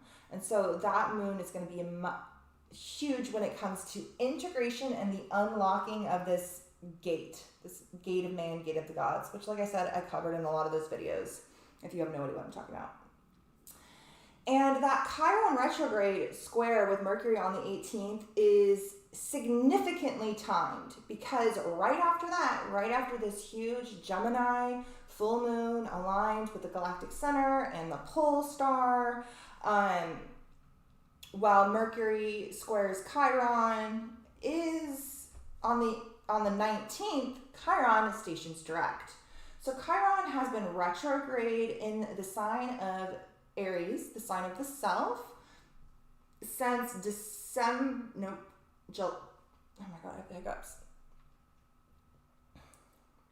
Since July 15th. Chiron stationed retrograde in Aries on July 15th, and he stations direct on the 19th. And so we've been really doing so much healing and simultaneously unlocking of wisdom. Chiron is going to be a key archetype that we're going to be discussing tomorrow night as well. Chiron is actually the centaur that Sagittarius depicts, these wise, healing, shamanic centaur, the trainer of heroes. And we're going to dive very deep into him tomorrow night. Chiron, you're going to love this. Guess who trained Chiron? So Chiron is known as the trainer of heroes. He trained Achilles and Hercules, and I think he even trained Perseus. I'll have to find a list of all the people he trained, but he trained all the heroes. He's known as the trainer of heroes. Well, according to another book I got from Tavis, I don't remember which one it was. I don't know where I read that, but I think it was in here. Maybe it was in here. I don't know. Artemis trained Chiron. Artemis, the goddess of the moon, trained Chiron. So even his wisdom originated from this divine feminine source. So we're going to dive very deep into him tomorrow. But Mercury squares Chiron on the 18th, same day as that moon, and then he stations direct on the 19th. And we start a new cycle. So we've been working on really understanding and integrating these moons. Hopefully we have done some. I feel like I have. Understand things a lot deeper than I did back on July 15th. Now a new cycle starts. And so you probably feel like you're at this like tail end of understanding some sort of like deep core wounds. Early life trauma, particularly wounds around the self. Look and see what house does Aries fall for you. That might help you to see where Chiron is right now. For me, it's the 8th house. So these are like deep, unconscious aspects of the self that I'm really working on processing and understanding. And I feel like I have, and I feel like I've reached a sort of like culmination of something. And now it's time for something new to be shown to us. And so these new sort of triggers are going to start to occur over Chiron's direct period. And then when he stations retrograde again, and I think about 6 months, that'll be when the integration process really comes. This is when Chiron's direct, it's when the triggers come to show us the wounds so we can even see that they exist. When he's retrograde, it's when we work on healing and integrating and unlocking the wisdom those wounds hold.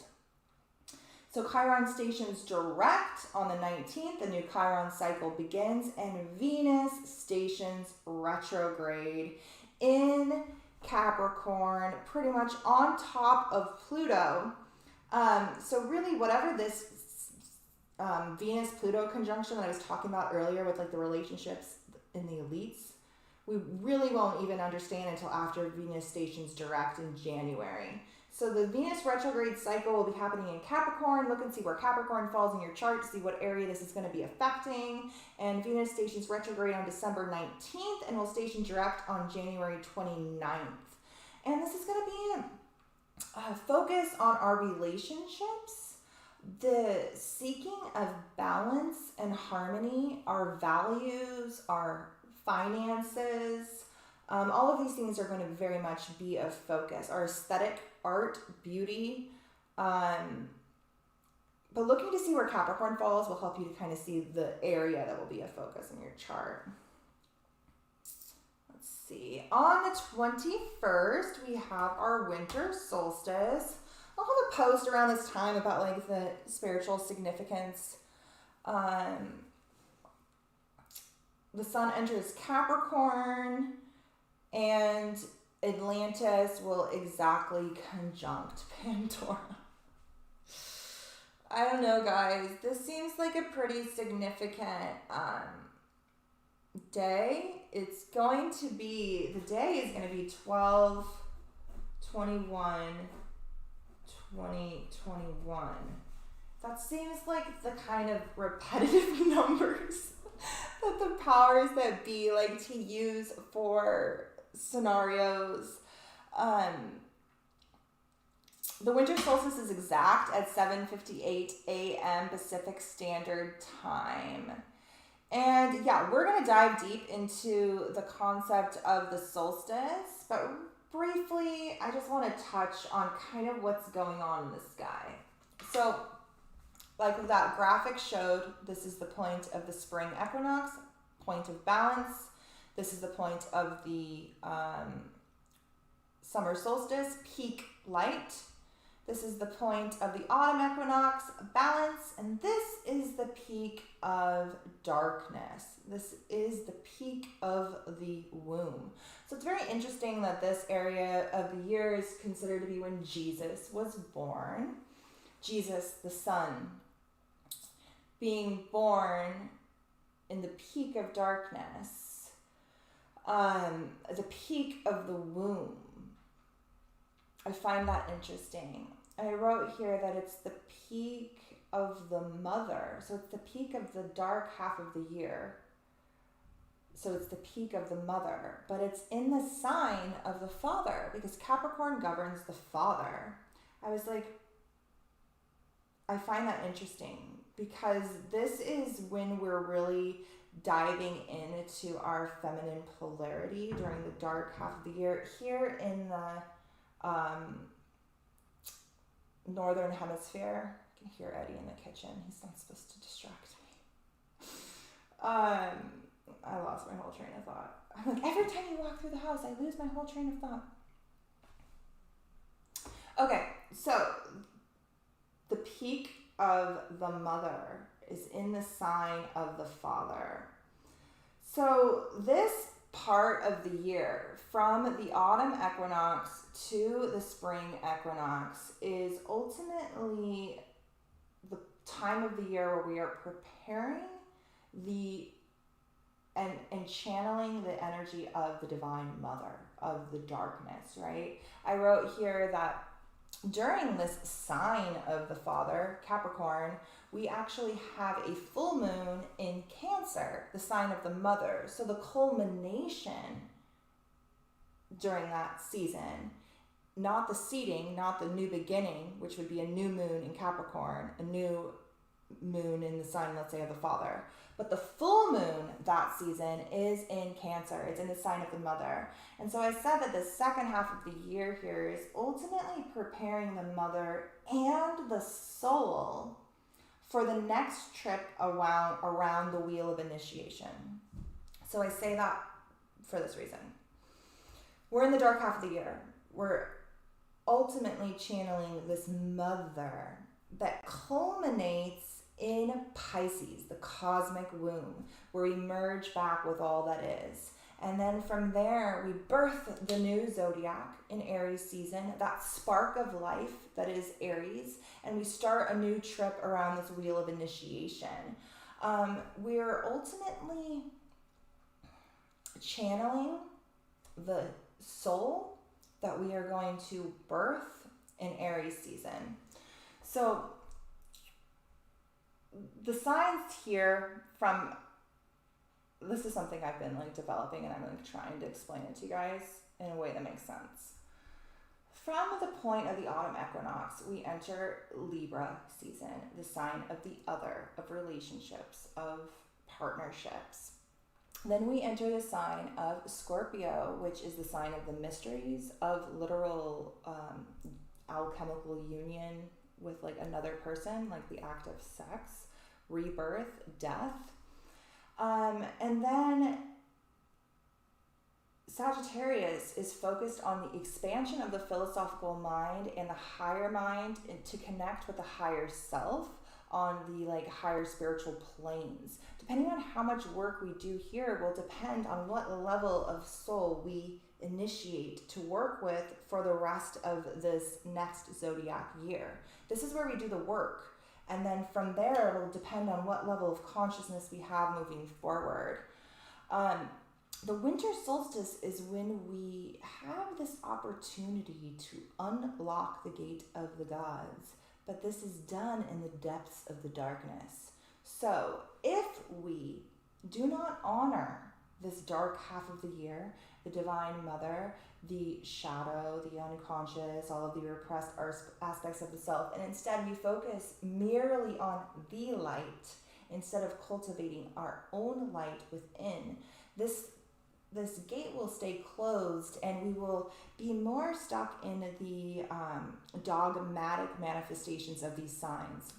Meaning, Sagittarius rules philosophical expansion in the higher mind, but it also rules religion, dogmatic systems of religion, like the Hierophant. The Hierophant is the card associated with Sagittarius. Capricorn rules this initiatory mountain of, in esoteric doctrine, to be able to be like initiated out of this realm through illumination. But it also rules the system. It rules like corporations and capitalism and the elites and the government and all of those things. The authority figures, those that have authority over you. Being initiated up that mountain is when you reclaim the authority over yourself. So if you do not do this, you will be falling more in these lower aspects. And then we enter into Aquarius. Aquarius is where we either fall into groupthink. So Aquarius rules groups, the collective, like all kinds of like groups of friends and humanitarian groups and like any sort of club or collective of people. It also rules the collective. It also rules the awakening. It rules our future. It rules our individuality that helps liberate us from this system ultimately. But depending on how we integrate these other aspects depends on where we fall here. Do we fall as this like Aquarian lone wolf who is just doing their own thing, probably as weird and strangely as possible, in order to ultimately break free from all these dogmatic systems placed upon them, questioning and expanding, but doing it not for the self, but for the collective. They're not doing it in a selfish way, they're doing it in order to push humanity forward. Or we fall into groupthink. Aquarius rules groupthink as well, because we cannot think for ourselves, and so we look around for what others are thinking, and we fall into these. And then we go into Pisces, which rules that cosmic womb, the spiritual mysticism, but it also rules fear and delusions. And what is he doing?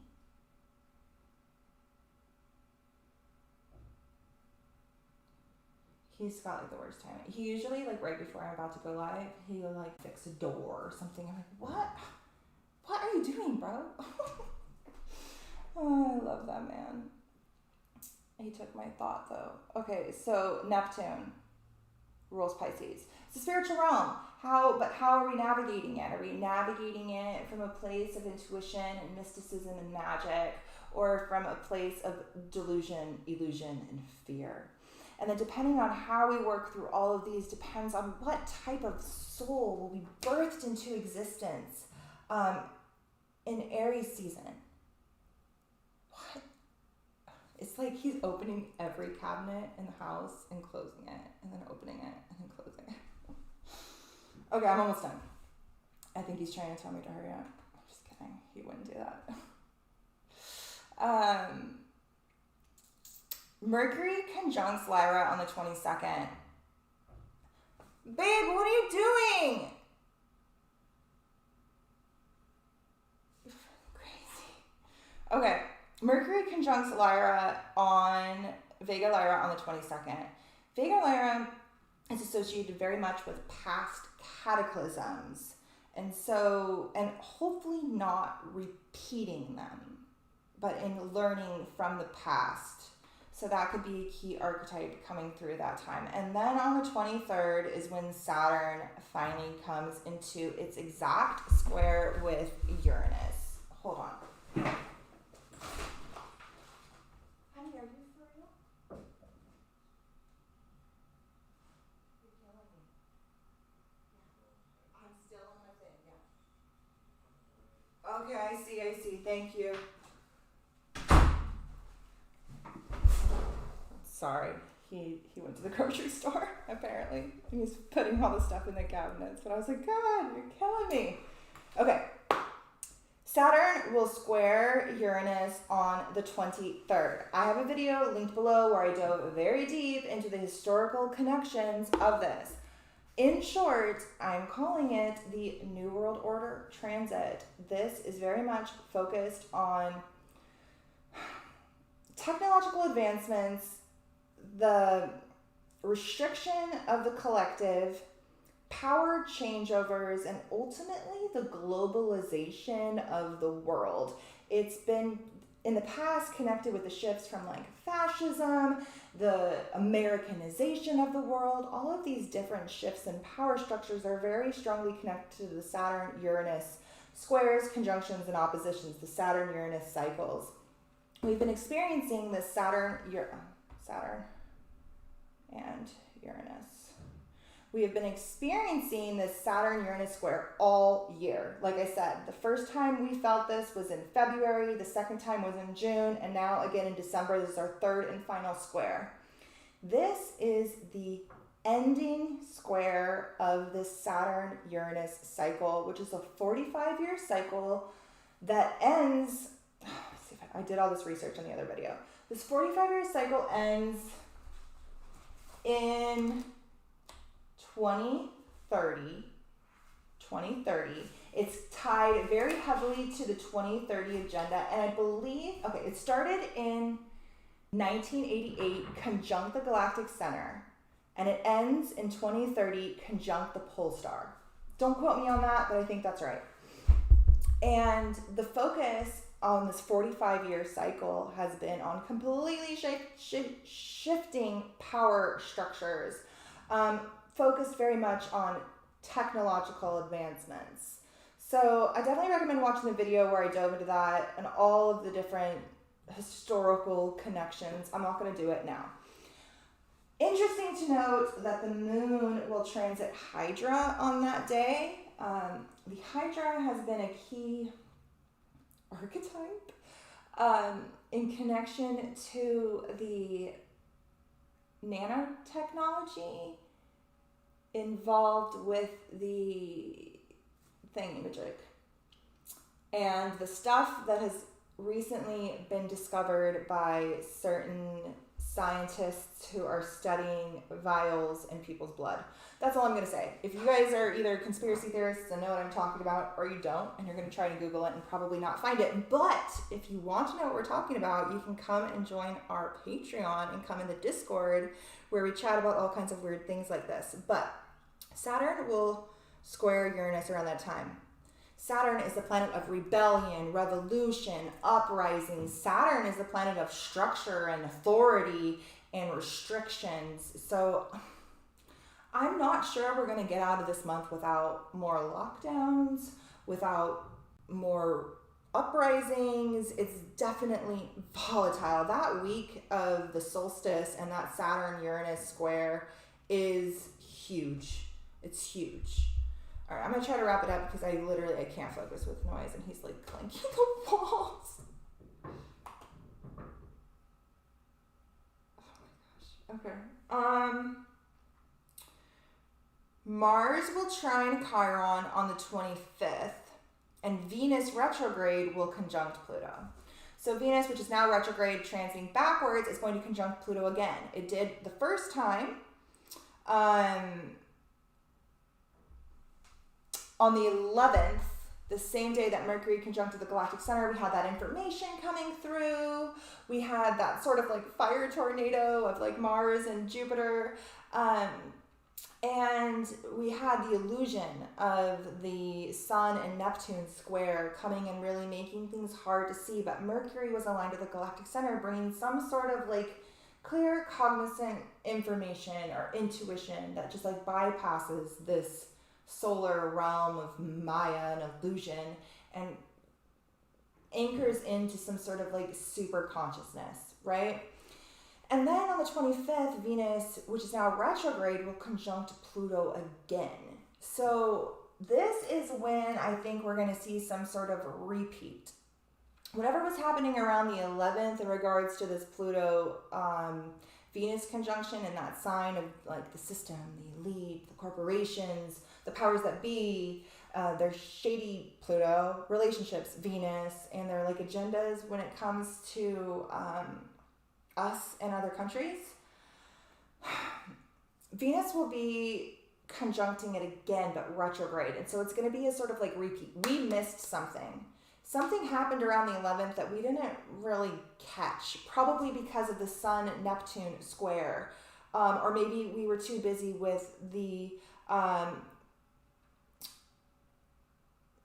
it was the Sun-Neptune square, Venus conjunct Pluto, Mercury sextile Jupiter. So maybe we were too busy with our own minds, or our own philosophical explorations, our own intrigues, or the illusion that was being painted for us in our reality, that we missed whatever this was about on a personal basis or on a collective basis. Well, some sort of repeat is going to come back around on the 25th that helps us to see. But we still might not see until Venus stations direct on the 29th. That'll be when things actually do first start to make sense. And then it'll transit Pluto again in February. It'll transit Pluto again in February, the same time that America has its actual Pluto return, which is in February of 2022. So this is going to be significant. This month, the 11th, the 25th, anything that's happening around that time is significant when it comes to America's Pluto return in general, which is something that has been building for quite some time, but is going to culminate in February. All right. Jupiter enters Pisces on the 28th. It's my 7th house. I've been waiting for Jupiter to enter Pisces for a while. This tea is really good. Okay, Jupiter will enter Pisces. I'm going to go to the 29th, so it looks like he's really there. Jupiter will enter Pisces on the 28th. Jupiter is the ancient ruler of Pisces. Neptune is the modern ruler of Pisces. But before Neptune was discovered in 1800s? No. Pluto was 1930. Uranus was I don't know when it was discovered. Somewhere between the 1800s and 1930. Neptune was discovered and it became the modern ruler of Pisces. Before that, it was Jupiter. Jupiter ruled the spiritual realm, which is interesting because, like I had said earlier, Jupiter can only expand as far as Saturn. The way the planets go, we have the personal planets, and then we have Jupiter, and then we have Saturn. Jupiter can expand as far as Saturn. Then we have the gate of Saturn. Saturn is the farthest planet we can see with our naked eye. Anything else we need a telescope for. Anything else we need the advancement of technology for. Beyond Saturn, we have Chiron. Chiron is the key that unlocks the rest of the zodiac. Once we work with Chiron, those core wounds, the asteroids, and start to integrate all of these aspects of the self, we can really start to work with these other planetary bodies. And what sits beyond the key that Chiron unlocks is Uranus, the ruler of Aquarius, the liberator who's there to break us free from this reality through technology and the advancement of our awakening mind, like the advancement of knowledge, but not just book knowledge, knowledge of the soul.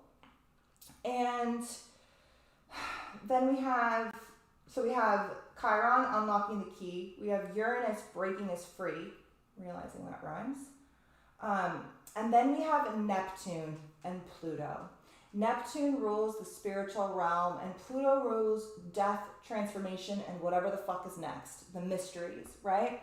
So before Neptune was discovered, Jupiter ruled Pisces. Jupiter, that dogmatic planet that governs religion and dogmatic systems of mysticism and philosophy and philosophical mind, but it's very dogmatic in nature. While Neptune is more mystical, intangible, ethereal, it's connected to the Akashic vibe, the Akashic waters of Pisces, and merging with all that is way beyond any sort of dogma.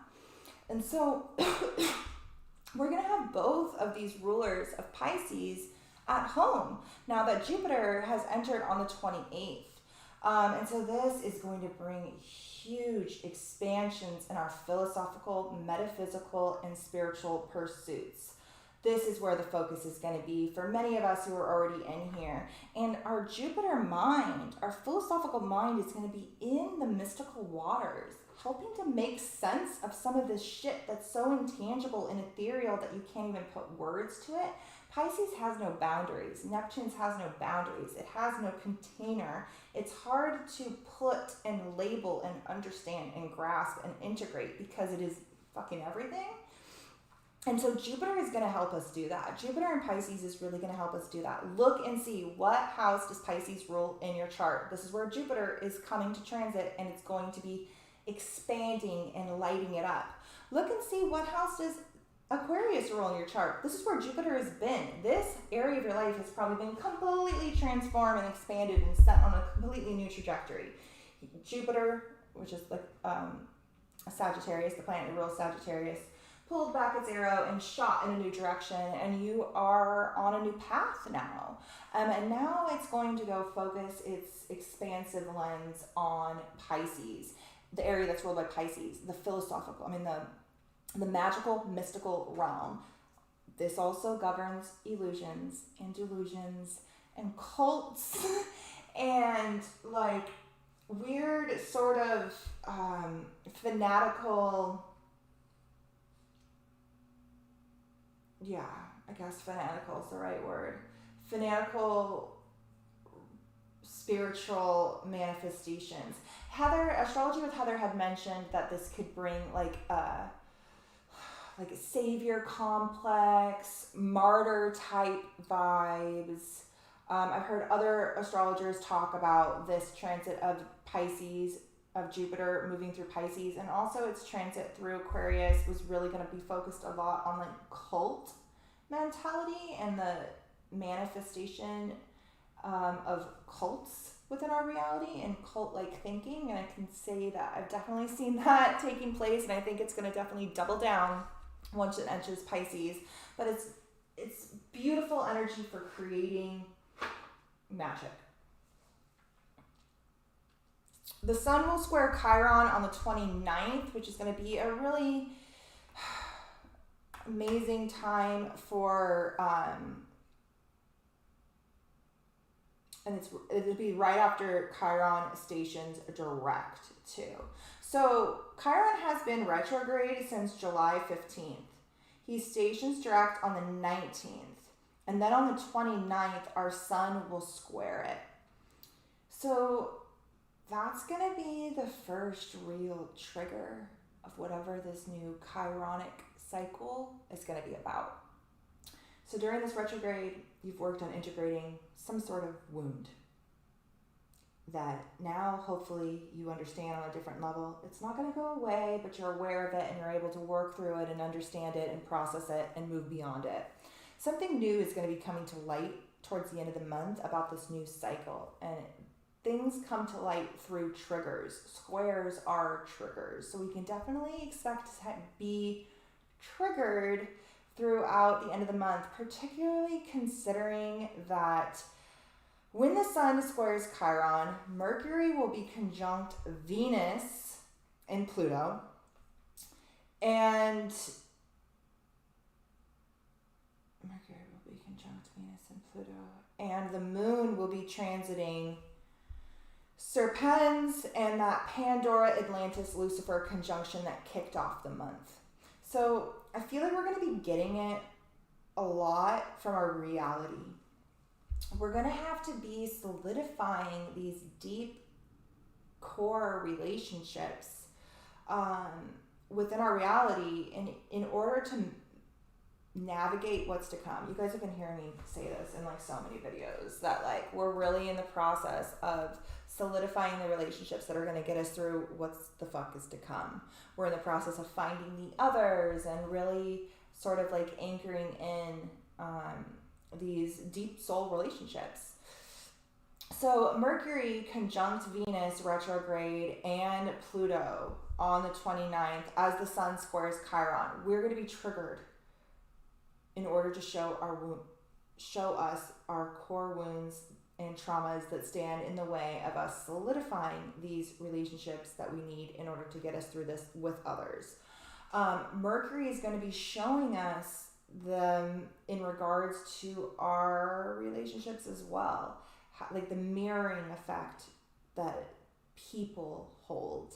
Interesting that it's all happening in Capricorn, so a lot of this could have to do with wounds around authority and or the father, because Capricorn governs the father, but it could just be like the father, like the patriarchal father, or like our views when it comes to the system. And then this square to Chiron, which is here in Aries, the sign of the self. So these are the wounds of the self, the fighter, the warrior. Aries rules war. He rules the part of me that wants to set fire to it all and just watch it all burn. And, you know, we can just start from ground zero because all of us is fucked.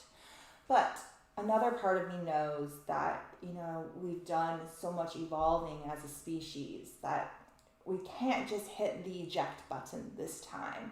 It's going to force us to work through these wounds, integrate the knowledge that they hold, process our Stockholm syndrome. That's the word that was in my brain this whole time. And I was trying to figure out how to put it in a sentence, and I couldn't even put any more sentences together until I finally got that out.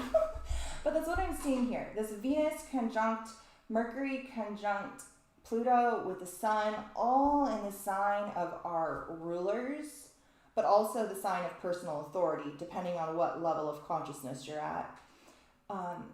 I see it as many of us stepping into our own personal authority and walking up that mountain of initiation, ultimately unlocking the gate of the gods, while other people falling much deeper into Stockholm syndrome. But I also see people breaking free.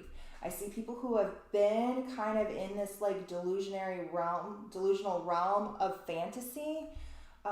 Whatever goes down this month, which from this, I can see it's probably going to be a lot from this and our current mainstream media. I think they're going to lay a lot on us this month, and I think that it is going to snap a lot of people out of their Stockholm syndrome and also ignite uprisings and rebellions. I think it's going to be an interesting month, but I pulled a card and then we'll call it a day because I have been talking for 2 hours. Okay, so I got a new deck, you guys, and I love it. It's so magical. Okay, so I got this deck. It's a vintage astrology deck made by a French occultist in the 20s. Tarot Astrologique. And I love it because it not only has I got this from this online bookseller called Apport Books. They have some really great stuff, so make sure that you follow them too. I like it because it doesn't just use the 12 zodiacal constellations. It actually breaks the constellations, the signs, up into decans, and then assigns those different constellations. So it talks about other constellations. I didn't pull a card that mentions that. I just pulled the Virgo card, but I find it interesting that it does, and this is my new favorite deck. So I pulled a card, and I was like, what archetype what are we leading up to here? What is this all about? What is this month all about? And I pulled an archetype card, and I pulled a card from that deck. And the card that came out was a Virgo, the 20-degree decan. Just going to read it from this book. Her profile of great spirituality and loveliness, framed with hair, powdered with stars, very much speaks to that archetype of like Sophia, the primordial mother that we've been talking about very much here, the darkness that birthed it all. Her expression wonderfully tender in its femininity, made yet softer by the pale gold of her fairy-like hair.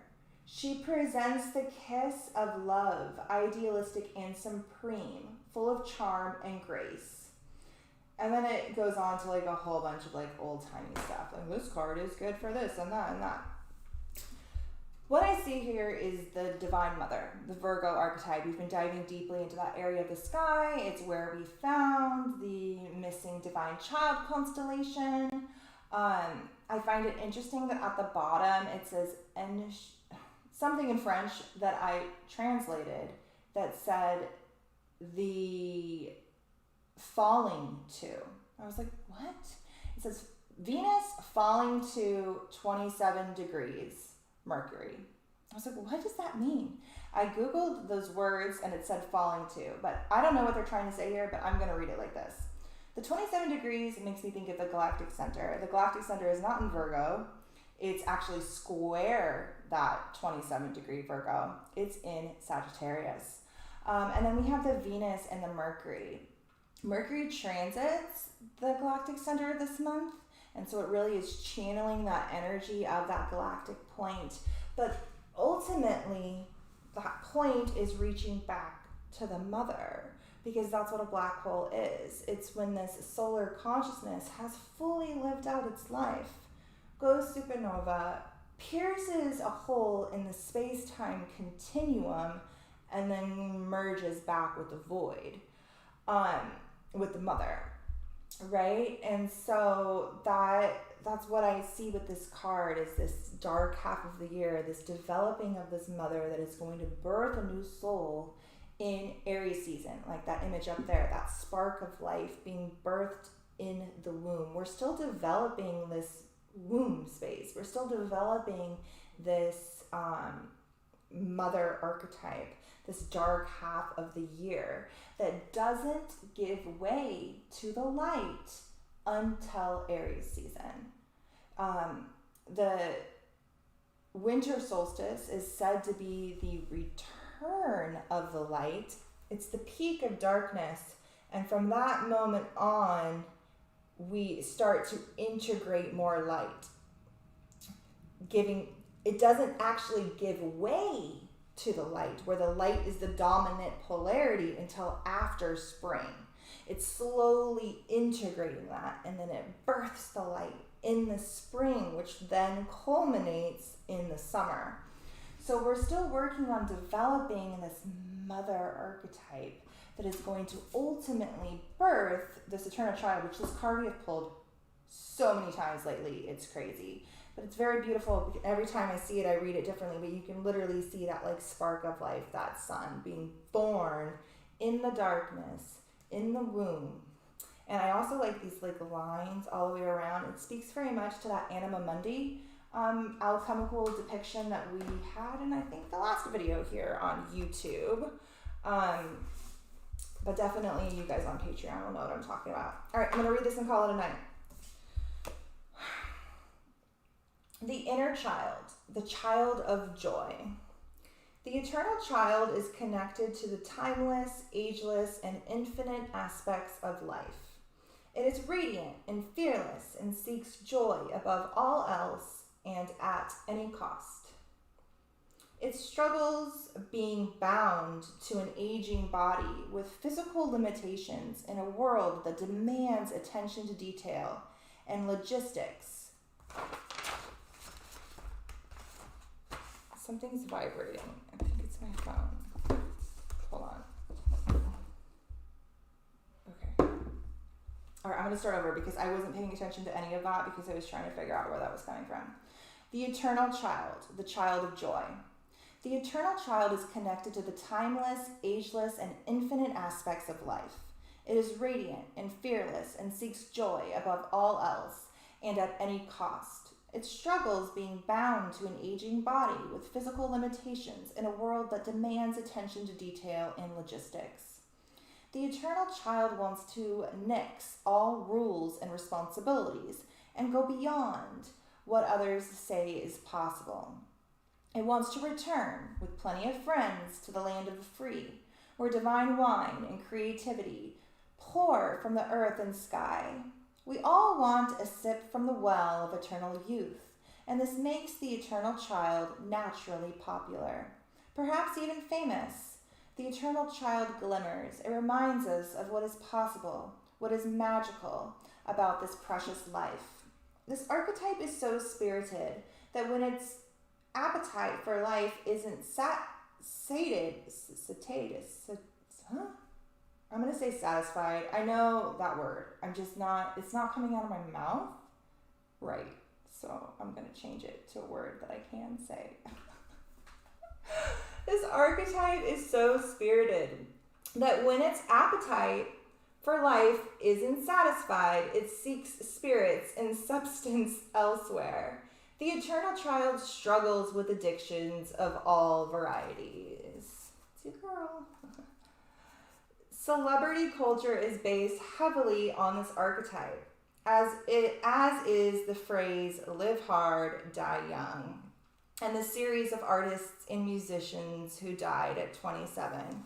I used to joke that I wasn't going to make it past 27, and I did. When this archetype is evolved, I am live. Hi, Helen. When this archetype is, this is about to be saved, and you can watch it from the beginning. When this archetype is evolved, it is joyful, playful, and accepts all, and is focused in magic. And when it's in its lower archetype, it is addictive, selfish, adrift, and bold. It says to go deeper, you can read about Icarus, which is actually an archetype we touched on in the recent video. Peter Pan, or Rumi's Has Anyone Seen the Boy? I see this as like we are simultaneously developing our mother and our ability to birth new versions of the self by accepting the repressed parts of our soul, which are what births creation itself. The light is the creation. The darkness is what gave way to it. And we're in the dark half of the year. So the more darkness you can work to integrate and accept, the more like manifestation power you will have to create with. We're going to talk tomorrow night in Patreon about the Galactic, the great attractor, how it is the source of dark matter, dark energy, and how that is what is responsible for the expansion of the universe, dark matter, and how it is what mystics call ether, that is used to ultimately manifest things into reality. It's also what they're studying at CERN, and they're very interested in. They don't fully grasp, or at least they tell us they don't fully grasp. But I think they know and they understand the importance of this this material that helps us become creators. And obviously they're trying to make machines in order to harness these occult forces, and mystics do this on an astral level, or on a more ethereal level, as opposed to bending the universe to our will through technology. We're working to align with the universe itself. So, can you stop biting yourself, dude? Thanks. Yeah, I see. Alright, guys. Well, thank you so much for coming and being here with me. I know it's late. This will be saved for replay tomorrow. We are also meeting tomorrow on Patreon, where we're going to dive deep into this moon, all kinds of weird connections that I found. We're going to dive deep into the great attractor, the concept of fate, and all these very interesting asteroid alignments. So thank you so much for your support. If you're watching this on YouTube, please comment below to help my algorithm, or like this video, subscribe to my channel, come join our Patreon and hang out with us. And yeah, have a great